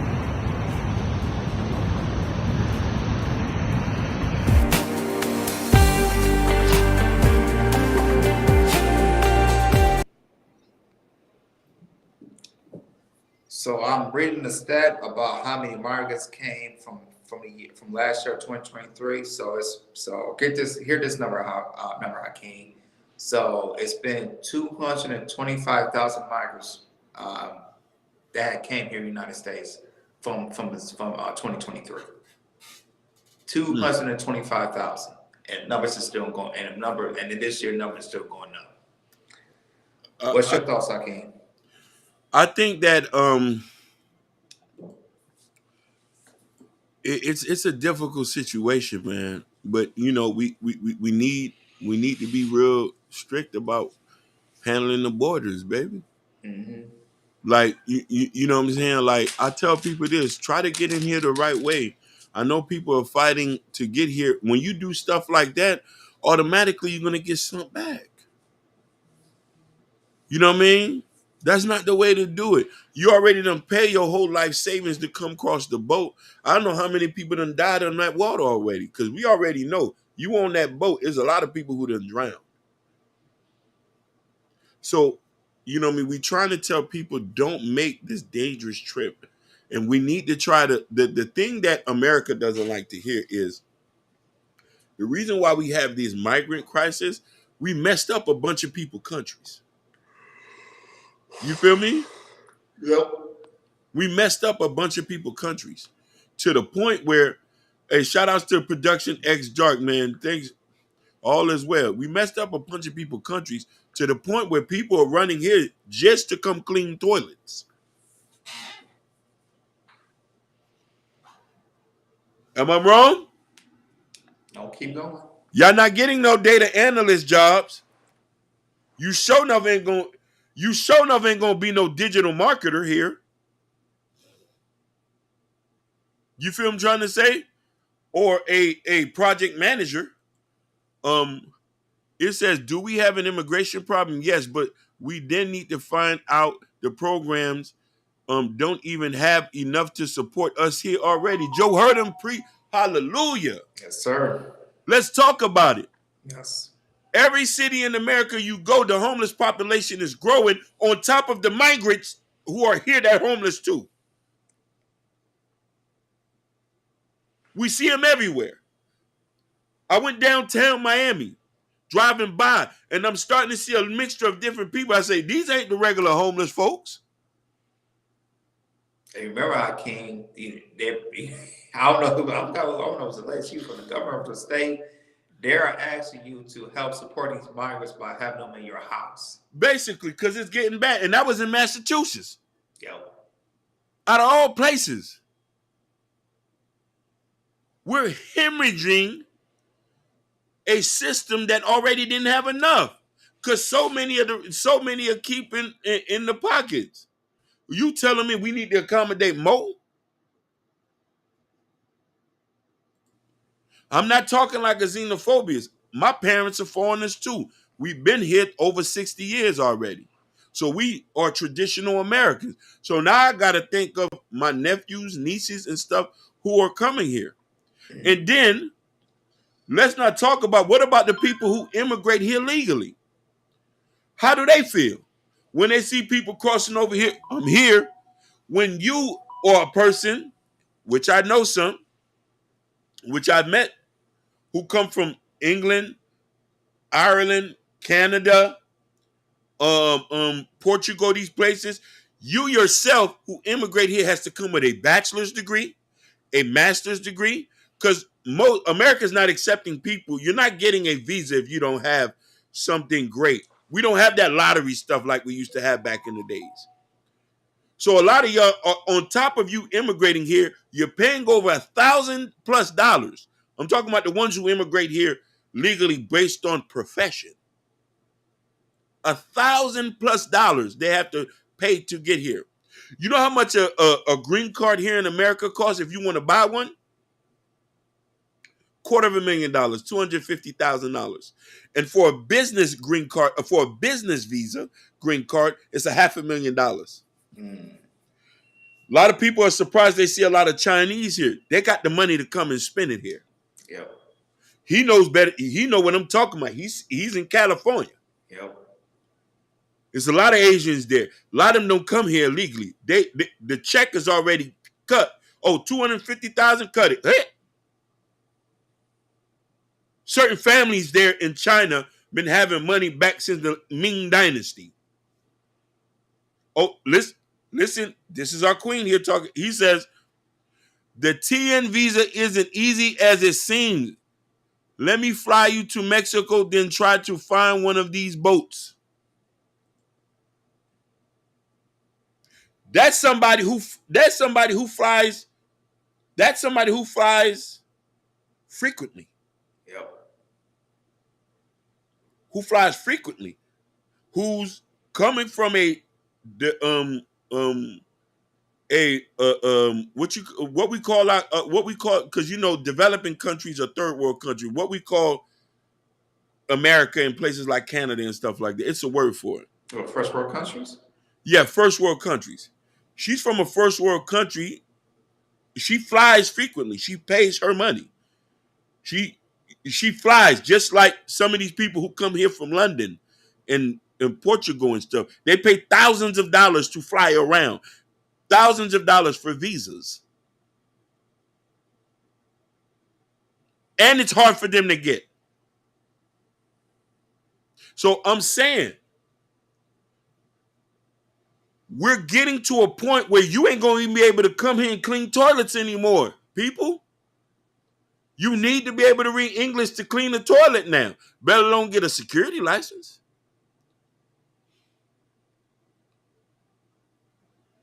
So I don't know what play Biden has, and us who are Americans and everybody else in other countries are watching us. They don't know what they're doing over there. The Bulgarians and all these other first world countries, they got that issue over there. We send ours back.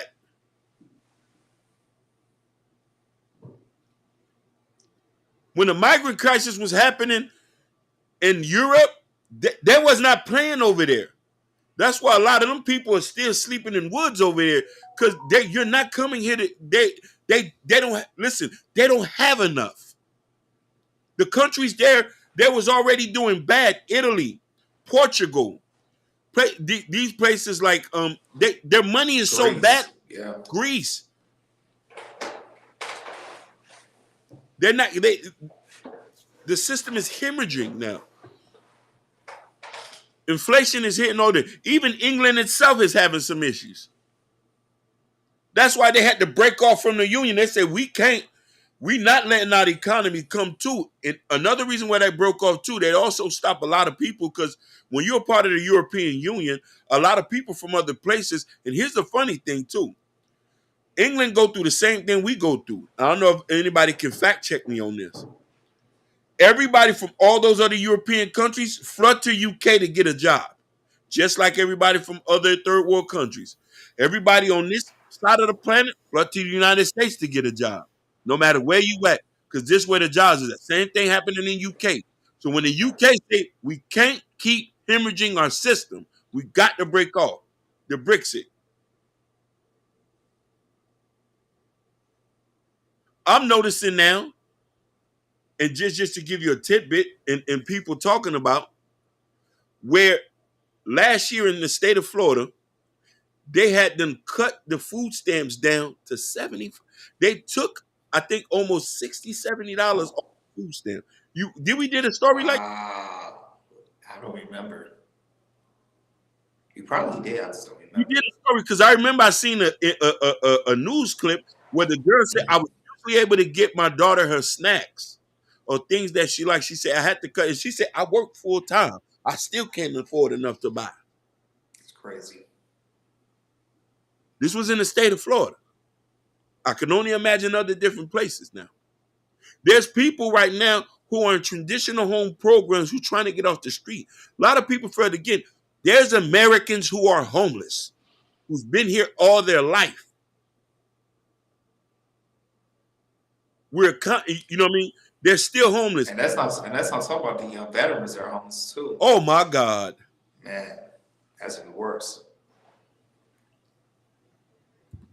There's some World War II veterans who are still sleeping on the street, buying beers at corner stores, who can't get a traditional housing, who are in backlog at the VA. But we tell them we are accommodating people who come here. Don't tell me I love different cultures, but we don't have enough right now. We don't. We don't have enough. If that was the case, Mexico would have took care. Mexico is in shambles right now. That's why they're coming up here. They're coming up here. And you would think they was doing, you would think they was doing good. There's so many Chinese companies moving there, building up car companies. Toyota just built a plant over there. That don't mean they hiring all the Mexicans to come work. They flying the American professionals to come over across the border from Texas. So we need perspective on this. Texas, he's not playing around with that. No, he's not. And DeSantis ain't playing with y'all either. Mm-mm. He's not. DeSantis is not playing. He's not here to smile. I wish that these other states people not going to New Mexico like that, but here to California, Arizona, states like those, they need to be tightened up. And I want to say about this, I don't know what Joe's doing right now. I don't know if he's seen this right now, but the more we see these migrants coming out, the more it just make Joe Biden look worse, man. It just make him look worse and worse. Because my thing is, it's like he said, I don't know, he said last year we was having a problem with that, we was going to build a wall, but that went out of nowhere. But Trump tried to tell y'all when he was in office, Trump tried to tell y'all, like, build a wall. Like I said, it's more and more illegal immigrants or aliens are coming, and it's just building and building and building. It's like, shoot, by the year of this year, we might have, including 2023, 2024, we'll probably reach the max of maybe 1 million migrants coming up here, yo. Yeah. Easy. I won't read this comment, what Joe Don't Hurt Him said, and which is very profound. And a lot of people who don't understand economics would not understand what he just said. He put it in the simplest form for people. He said the system is designed to separate America, would not function if everybody was equal.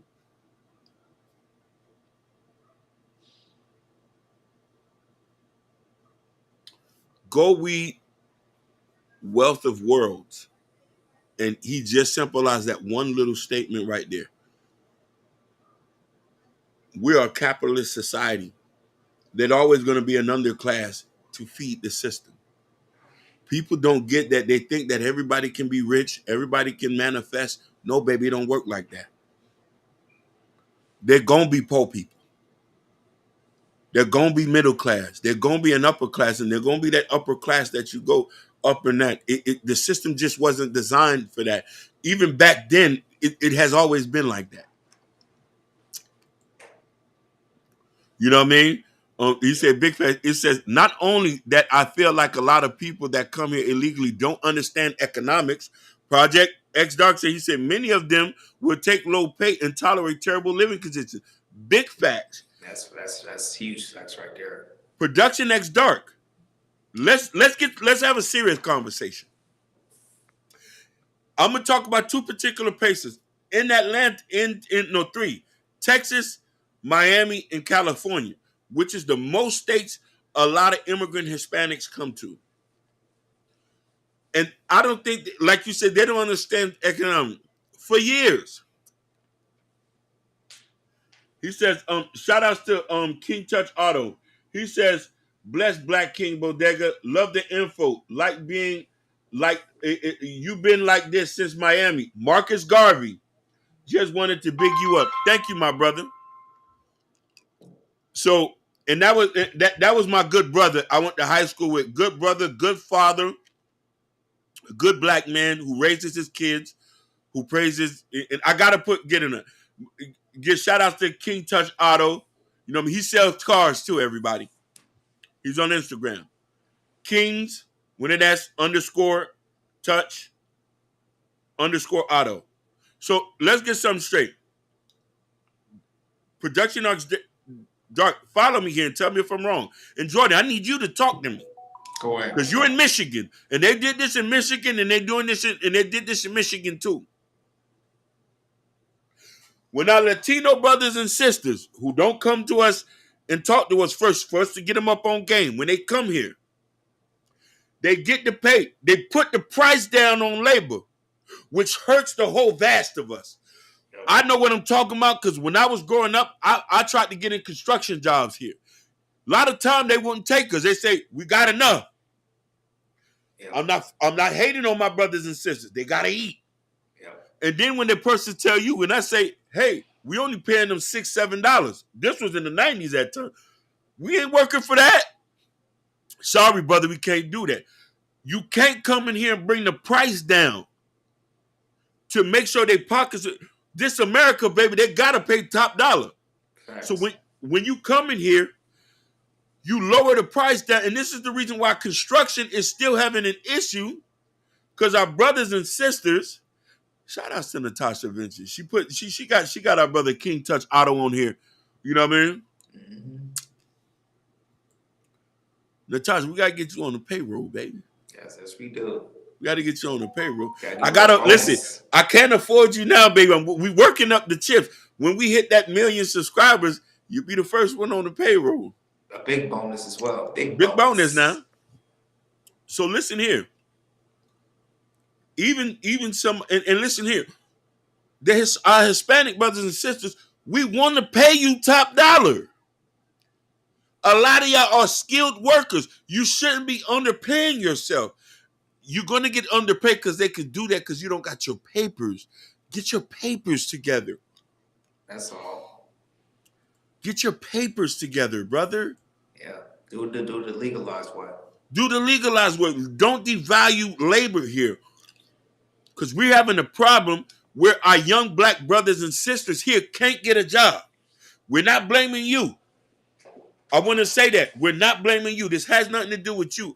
The economy is already messed up, but if you come on top of that, these why these young kids right now, these why these young kids growing up mainly just go work at fast food. What are the place they working?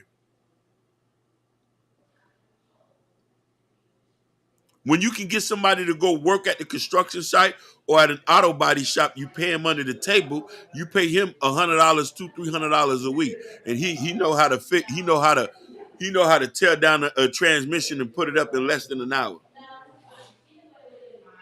When you know that's $1,000 job,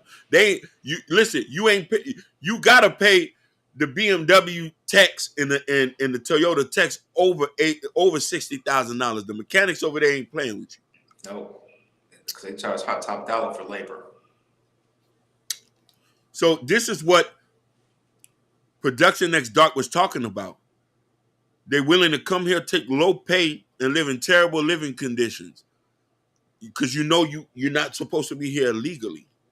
Mm-hmm. You're here illegally, and then the same thing, brother. We don't have a pathway to citizenship. We need to try to get things right here. And the thing is, the more you get your papers right and everything, it helps. And then you get your papers right put in there, it makes the economy better. I don't think a lot of people know that. When you get your papers done, you do it the right way, the economy will be better. 100%. And we can help you better. Yes. We can help you, brothers and sisters, our Latino brothers and sisters, our African brothers and sisters. And I'm talking about the ones who come here legally, because there's a lot of y'all come here legally, and y'all pay top dollar to come here. Yeah. Some of y'all come here on college visas. Some of y'all come here on student visas. Y'all do it the right way. You go back to your country. You apply for a job. You get your visa through here. We got to get them boys credit. Yeah, I mean a lot of them in Miami. A whole lot of them in Miami. Yeah. Especially they want to be calling the culinary arts and everything. A lot of restaurants in South Beach and everything. Yeah, a lot of people come from like Canada, Europe. Yeah, they do come with visas. They stay there for like a year or two, and they do it the right way. They do it the right way, and they go back to their country, come back trying to stay here permanently, and they paying top dollar for their visas. They got to pay, and they paying. Joe Dunham said the biggest lie was making it seem like being a trade was a low-value job like plumbers, electricians, and carpenters. And carpenters are not needed daily. That's a fact. They made it seem like that. Right. They made it seem like that. And mind you, the perception of it seemed like is that. But when you got, if you're not a part of a union, you're trying to get to a construction job, and you're just an independent contractor, you get this. Listen, we need to get them contractors here who will tell you about the predatory ways some of these companies do to try to keep a dollar. And a lot of people think Americans are xenophobias. No, we're not. We just want equal fair thing. We don't mind having y'all over here. We wouldn't mind having you come here and have your kids born here. Because usually when your kids born here, they become American. They have an American mindset. They don't become Mexican like that. Some Mexicans can't align with Mexico. That's true. It's a lot of y'all in Texas and California who look at y'all as San Antonians and Dallas. You're Dallas Hispanics. You're not Mexicans like that. Your family from Mexico. You've been here all your life. You love Mexico. You might go there on vacations. That's not where you was raised. You have American values. I'm Haitian, but I'm born and raised here. Liberty City. Went to Miami Jackson Senior High School. I ain't never lived in Haiti before. I don't know what it's like that over there. My parents are from it. My mama made a clear distinction of that. This is your country. You better love it. And if this is my country and I better love it, I'm going to fight to keep it the way it's supposed to be. Production Aguilar says, exactly, but not only that, if they become the majority and accept that behavior, it can become the new standard. It is already a fight to raise minimum wage. Yes. Let's talk about it. Let's talk. Yes. It's already a fight, and we're still struggling here. Production X Dark. We struggling here in Florida. We recently just hit $12. Seattle, they paying them boys $21 over there. Them white boys was not playing over there. Yeah, and here it's minimum wage is like $16. But the thing is, it's like the more you raise minimum wage, the more people, more companies got to cut hours because they can't afford. They can't afford it. Hey, listen. We need to live. We need to eat, and the price is gonna go up. Oh, he says I'm in NC. Whoo! All right, North Carolina in the building. Listen, production. They starting to flood y'all soon. Where you at? Charlotte, Greenville, Gastonia. He say small towns with no job. Small towns with no job. And listen here. Listen, Production X Dark. You probably don't know. I used to live in Gastonia, in North Carolina, outside of Charlotte. Everybody and their mama in that South Carolina, North Carolina area either flood to two places. That's Charlotte or Charleston. Stop me when I'm talking. Stop me when I'm lying. He's in Henderson. Woo! Everybody and their mama go to Charlotte or Charleston for a job. And if they can't find a job there, some will take that hour drive and go to Atlanta. Stop me. Stop me. Same thing like them boys from Virginia. Yep. A lot of them boys from Virginia will leave Virginia to come to Atlanta. That's where the job's at. They ain't in Virginia. They're not in Virginia Beach. I've been there. They're not in Norfolk. Bank of America's downtown Charlotte. It's like a whole corridor with all the banks that, stop me when I'm lying. There's one of the banks where it's got a whole restaurant downstairs. Like different restaurants downstairs.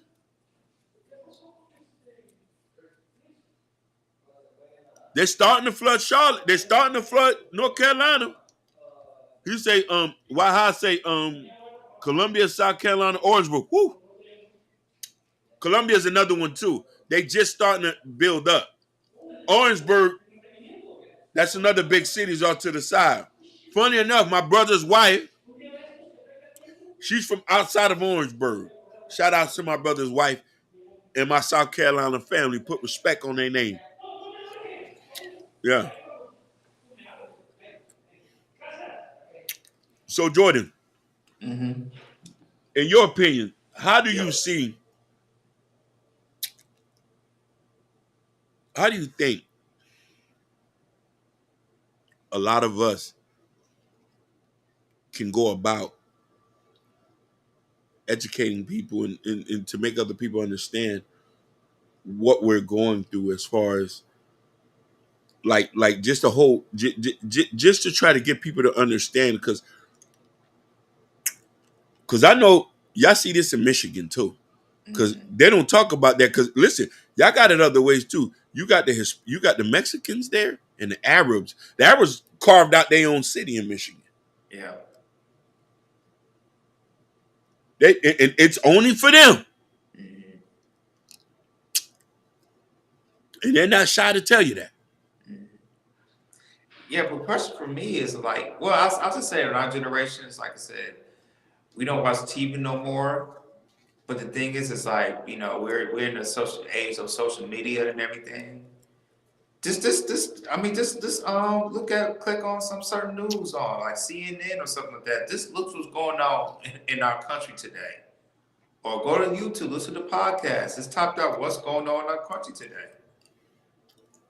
Because, like I said, this probably ain't gonna get views or anything, but the thing is, it's like, it's important to know what's going on in your country, because the stuff that you're paying, wages and everything, you really have to figure out what's going on in our country. Why is the country the way it is, especially with economics and everything.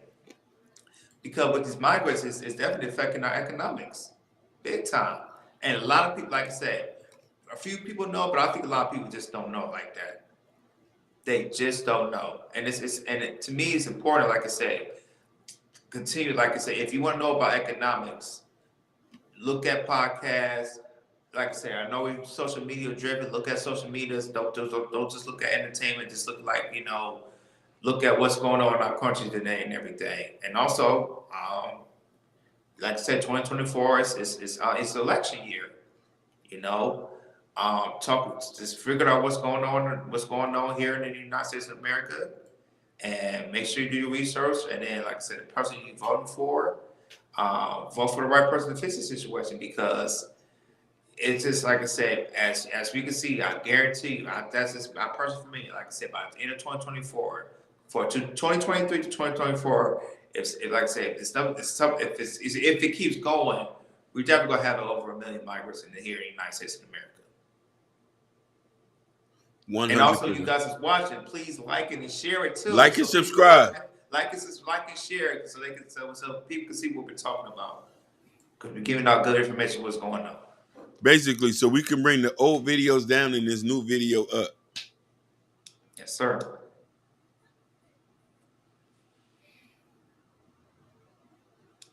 Joe, the heart shot you out. Listen, he said, love my brother.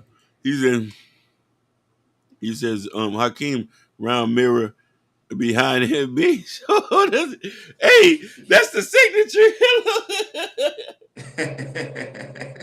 Hey, that exposed everything. Yeah. Nah, man. But, it is, man. And I want people to know, man, we love everybody, man. Different cultures, wherever you from. We don't want nobody to get nothing twisted. It's just that we just trying to take care of home first before we can help other people. Right. And, you know what I mean? And that's the whole thing. And I hope people will understand that. And I hope people from other countries can hear this and say that Americans don't have a problem with foreigners. We love different cultures. We travel to different places. We marry foreigners and bring them home here. But I just say, from just like you love your country and you're patriotic and we're not able to disrespect you, we're just the same here. We just want to make sure that the poor whites, poor blacks, and the poor Hispanics who have been here for hundreds of years get a fair shot. Go ahead. And I will say this: if we go to your country, like I said, we usually do it the right way. Yeah. Any country we go, as Americans, we try to do it the right way. All we ask for the same thing when you come over here: do it the right way. Yeah. Because if you do it the wrong way, the more problem this economy gonna have in our country and everything. Yeah. And that's why we see our economy is in shambles. It's in shambles too. And listen, we're not going to also say that a lot of you people who come here don't stimulate our economy. A lot of people travel here from other cultures, spend money in New York, Atlanta, different places. We're going to do the same thing too. I want to go to Mexico City. Correct, yeah. I want to spend money. I want to stimulate the economy, buy culture. You know what I mean? And listen, I traveled prior before I stopped traveling 5 years ago. Because, I wanted to focus on some things. I've been to a bunch of countries. I've been to Trinidad. I've been to Trinidad. I've been to Grand Turk. I've been to DR and all these places, spending money, making sure I stimulate the economy. But, here, we're struggling here just as well as you. The only difference here, we just have we have jobs. That's the only difference. Listen, there's poverty here just as well as poverty where you at. Only difference here, we have a little bit more jobs for you to get to come here and clean toilets and go work at McDonald's, or Walmart. Because the top 10, listen, a lot of people from other countries don't know. Majority of people here work minimum wage. They don't understand that. He says, but not only that, a lot of people have been going missing since the mass immigration. He said, we don't have to be wise. Everybody coming here ain't innocent. That is a fact. You know, they just had a video production next door where there was a mass terrorist who said, y'all soon will know our name, and he was crossing the border from Mexico to. There's a video out. He's a documented terrorist crossing the border, and brag about it. Y'all soon will know my name. Damn. Trump wasn't playing that. Nope. I mean, we have to be right. You're right. You're right. Yeah. He said, business partner Wall Street been sending companies outside the U.S. for years. Now it's hurting all the community. Facts. Detroit, Michigan is one of them. Pennsylvania, Pittsburgh is another of them. The Steel Belt. Let's talk about it. I've been to these places. These places still ain't recovered. Nope. I used to go to Pittsburgh all the time. I say, man, this city look like a bomb done hit it. Yep. Still city. Ohio, for God's sakes. You go through Ohio, you was like, Flint, Michigan. God, oh my God. Listen. Talk about it. My hometown, Pontiac. Pontiac. Pontiac look like a hometown, like I said, because, like I said, when I was little, it was nothing but like GM assembly lines everywhere. You go there now, it looks like a ghost town. You told me your granddaddy who worked for them was making six figures back then. My grandmother, my grandmother, my granddad, they was in the heyday in the 80s and 90s, they was making six figure easy. My granddad was working for 40 something years. He was a janitor making six figures. Yeah. Back then, all you needed was a high school diploma. Now you need you a JD to work some places. Yeah. Birmingham, Alabama, looked like a bomb done hit it. Mobile, Montgomery, I've been here. Mississippi, let's not go there. Jackson. Still Mississippi burning down there. The whites and the blacks ain't doing good over there. Mm-mm.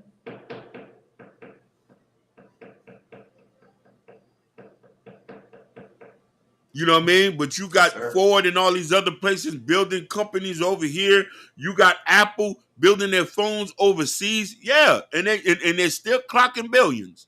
Yep, Tesla. Yeah, but Tesla, they do bad. Not for Tesla, they do bad right now. Their stock is falling. Yeah. You know what I mean? But he's still gonna clock some money, and how he's gonna help us. The only person, and I might be biased, that I think he's trying to do something, and I notice he's doing something that I haven't seen none of these jokers is doing, is Amazon. Yep. You might not like him. You might have a problem with him. But everywhere we go, there's somebody in your family who got an Amazon job. Am I wrong? Yep. Somebody who's either delivering packages, they're working at Whole Foods. Yep. They're working at Amazon Fresh. They're working at the warehouse. The warehouses. Amazon y'all might not like them, but some of y'all are still able to get you a sandwich in the morning because you got to go to work in Amazon. Yeah. I got friends who still work for Amazon. They could not find a job. They found them an Amazon job. Yeah. My homegirl, she was looking for a job for months, and she's a medical assistant. She had no choice but to go get an Amazon job. But we hate on him, though. But there's jobs here for you to still pay your rent. Mm-hmm. Jeff Bezos, he said, these people be looking like America's still a dream when we've been living in a nightmare condition. Let's talk about it. Flint, Michigan, live in third world conditions. They've been living like that for the last 10 years. You know how much I've been hearing that? Longer than that, 20 years, man. On top of the crime? Yeah. So JoJo Hurdham is saying the truth. Miami just got beautiful the last 10 years. But they're suffocating us here too. Miami just got beautiful. Let's get that straight. When I say it's been beautiful, but all you out of state dudes who's buying up the buildings, raising up the rent, I know a lot of people had to move to Tallahassee and all the places. Yep. Some moved to Tennessee. Tennessee. It says, Natasha, did they fix the water issue yet? No. No, they did, Natasha. Isn't that funny? That's been going on 2 years. Yep. 2-3 years. Not only Flint, Michigan, what else? What other city had a boil water order too? It's another Mississippi, right?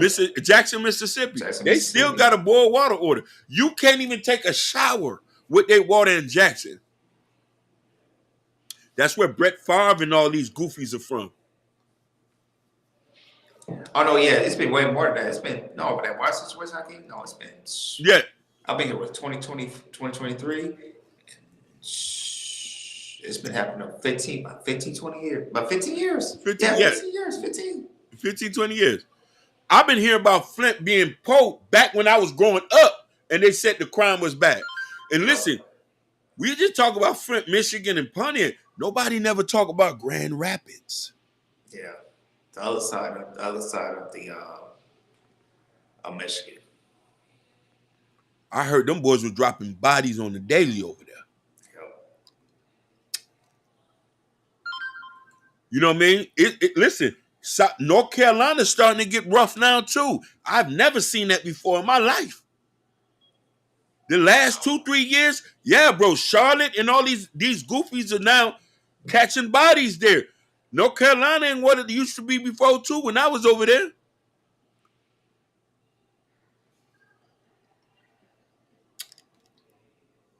Look what Natasha said. He says, Google say Flint been having a water issue since 2012, 13, 14. It's been longer than 15, that. 16, Yeah, 17, that's 11 18, years. 19, 20, 21, 22, 23. We talking about 11 years, 12 years. And you say longer than that. We talking about 15 years. I feel like it's been longer than that. I feel like it's been longer than that because I've been hearing that when I was in high school. So about 2009, 20, yeah. So yeah. So about 2009, 2010, yeah. Listen, a lot of people love Atlanta, and your wife can answer this for me too. Mm-hmm. A lot of people love Atlanta, but there's so many homeless people when you get off that Greyhound downtown. In Atlanta, yep. There's so many people who come to Atlanta and is homeless. Yep. I remember drove there one time. I forgot we was doing that. This was my third time. We drove by a Greyhound. Oh my God, that area of the homeless people, it was crazy. Yeah. So I tell people this: no matter where you go, it ain't sweet. People be pushing people. Hey, I'm going to go to Atlanta. I'm going to go to Orlando. I'm going to go to Tampa. I'm going to go here. I'm going to go there. I'm going to go here. Do you have skills? Do you have skills? Are you able to get a job there? Do you got savings? You can't make it in the city you're going to. Now, I ain't gonna lie to you. Some of y'all need to leave some of y'all cities to get somewhere where it's a little bit more copacetic. Like I always recommend everybody to leave Chicago until we do a Noah flood there to clean up the streets. I can't recommend y'all to go there. I can't recommend y'all to go there on phone them. But that's my point on that. I hear you. So, hey guys, thank you. We made it over our 2-hour mark. We appreciate you guys. But again, make sure you hit the like button. Make sure you share our content. We really appreciate you. Make sure you hit the subscribe button. Make sure you hit the notification bell on your right hand side because we do go live Monday, Wednesdays, and Fridays at 6 o'clock p.m. Eastern time. Remind you guys, Ronnie, he is off today, but next week. On Monday, he will be back. He's going to an event tonight, and he will be returning on Monday. But that being said, we want to make a shout out. Shout out to Joe Herdo. We appreciate you. Shout out to Fresh Out Florida. Natasha Vincent, we appreciate you always, dear, for always coming in. Show us our support. We appreciate you. Production X Dark, we appreciate you. Why High. What else we got in here? Fresh Sounds and Urban Noise. I think that's it. Anybody from Instagram? Sherry Bryant and Bobby Yeah. Bryant. Shout out to y'all as well. Anybody from Instagram? Hakeem? Yes, we got The Real Estate of Mind, Touche Mac, Susie Snack Bar, Maurice Jackson was on there. Damn, it's a couple. This shit won't let me see, but it has 6 other people. Shout outs to them too. Oh, shout out to you, Muhammad. You was in here too. Shout out to Muhammad as well. Yo, so hey, I want to play a song. We don't do this regularly. This is a song by hey, thank you, Production That's Dark. Thank you for being here over the North Carolina Stand Up. Henderson Stand Up. We rocking with y'all. I love North Carolina, Charlotte. I'm gonna buy a house over there too. I'm gonna go buy a house back there. I love Charlotte, boy. Uptown. You know what I'm saying? And I used to drive from Charlotte to go to Columbia. Columbia's kind of like Miami, Jordan. I've been to Columbia. You mean it give me like a Miami feel? You know what I mean? Because it was a lot of brothers down there driving Crown Victorias. But I'm gonna play a song produced by Urban Noise, featuring their sister. We don't play music that often, but I thought it was for the theme of the show to show light. It's a positive song by Corinne Stevie. Show her some love, like and subscribe, share it out. And people, I want to thank everybody who's come with us. Natasha, I adore you and I appreciate you for being here with us. Joe Don't Hurt Him, Production Next Dark, all y'all. Y'all make this show much better. So we're going to end the show out with this song. Produced by Urban Noise, written by Corinne Stevie. Produced by Urban Noise, written by Corinne Stevie. Produced by the super producers Urban Noise.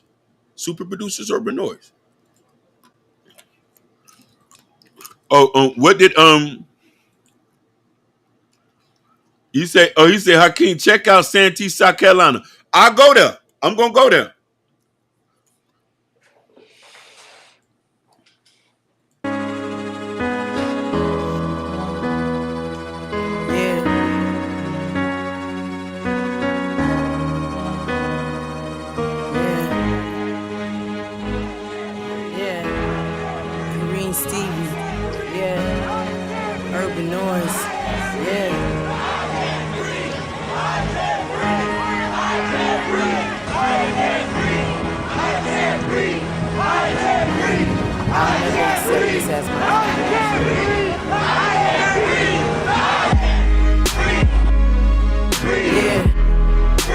Breathe through the pain. Yeah. Yeah. Breathe through the pain. Yeah. Breathe through the pain. Yeah. Eric Garner, George Floyd, murdered by the cops and they took away their voice. Stephen Clark, Philando Castile. I don't know how I'm really supposed to feel. Breonna Taylor, Tony McDade. I pray one day we can heal from the pain. Elijah McClain, I gotta say their names. Karen Gaines, some will never be the same. Tamir Rice, Oscar Grant, Michael Brown, Sandra Bland, loyal to the soil when they died on this land. Some things I will never understand. Freddie Gray, Mercy Mack. Black America been under attack. Some rather spread lies than tell facts. Watch how you speak on the phone, the lines tap. Yeah. Breathe through the pain. Yeah. Yeah.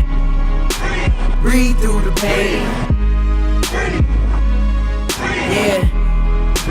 Breathe through the pain. Yeah. Vaccine, I don't need a vaccine. I'ma focus on my health, drink water, eat clean. can't sleep and this feels like a bad dream. Stressed out and I drink a lot of caffeine. The LQ helped me to get through. Ready for the change and it's been overdue. Gotta keep the kids safe and we can't open schools. Been stuck in the house, I need a new point of view. I'm an introvert, so this ain't nothing new. I'm living proof that JC is coming soon. Rose from the dead and he came out the tomb. Been connected with the source since I came out the womb. Still a caterpillar in my cocoon. Breaking out my shell, breaking every spell. When I free my mind, yeah, I'm breaking out of jail. Found heaven in me, so I'm breaking out of hell. Yeah. Breathe through the pain. Yeah. Yeah. Breathe through the pain. Yeah. Breathe through the pain. Yeah.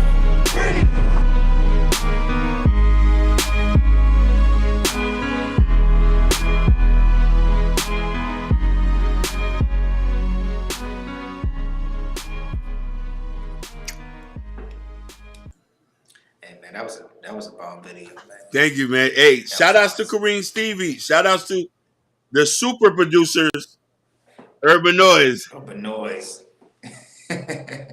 Powerful song. Yeah. Hey guys, before we go, hit the community tab. When you hit the community tab, you see the Chaos Culture Radio t-shirts you see right here. And also, we got the Chaos Culture Radio mugs for you guys too. So you can sip coffee, cappuccino, tea, water, whatever.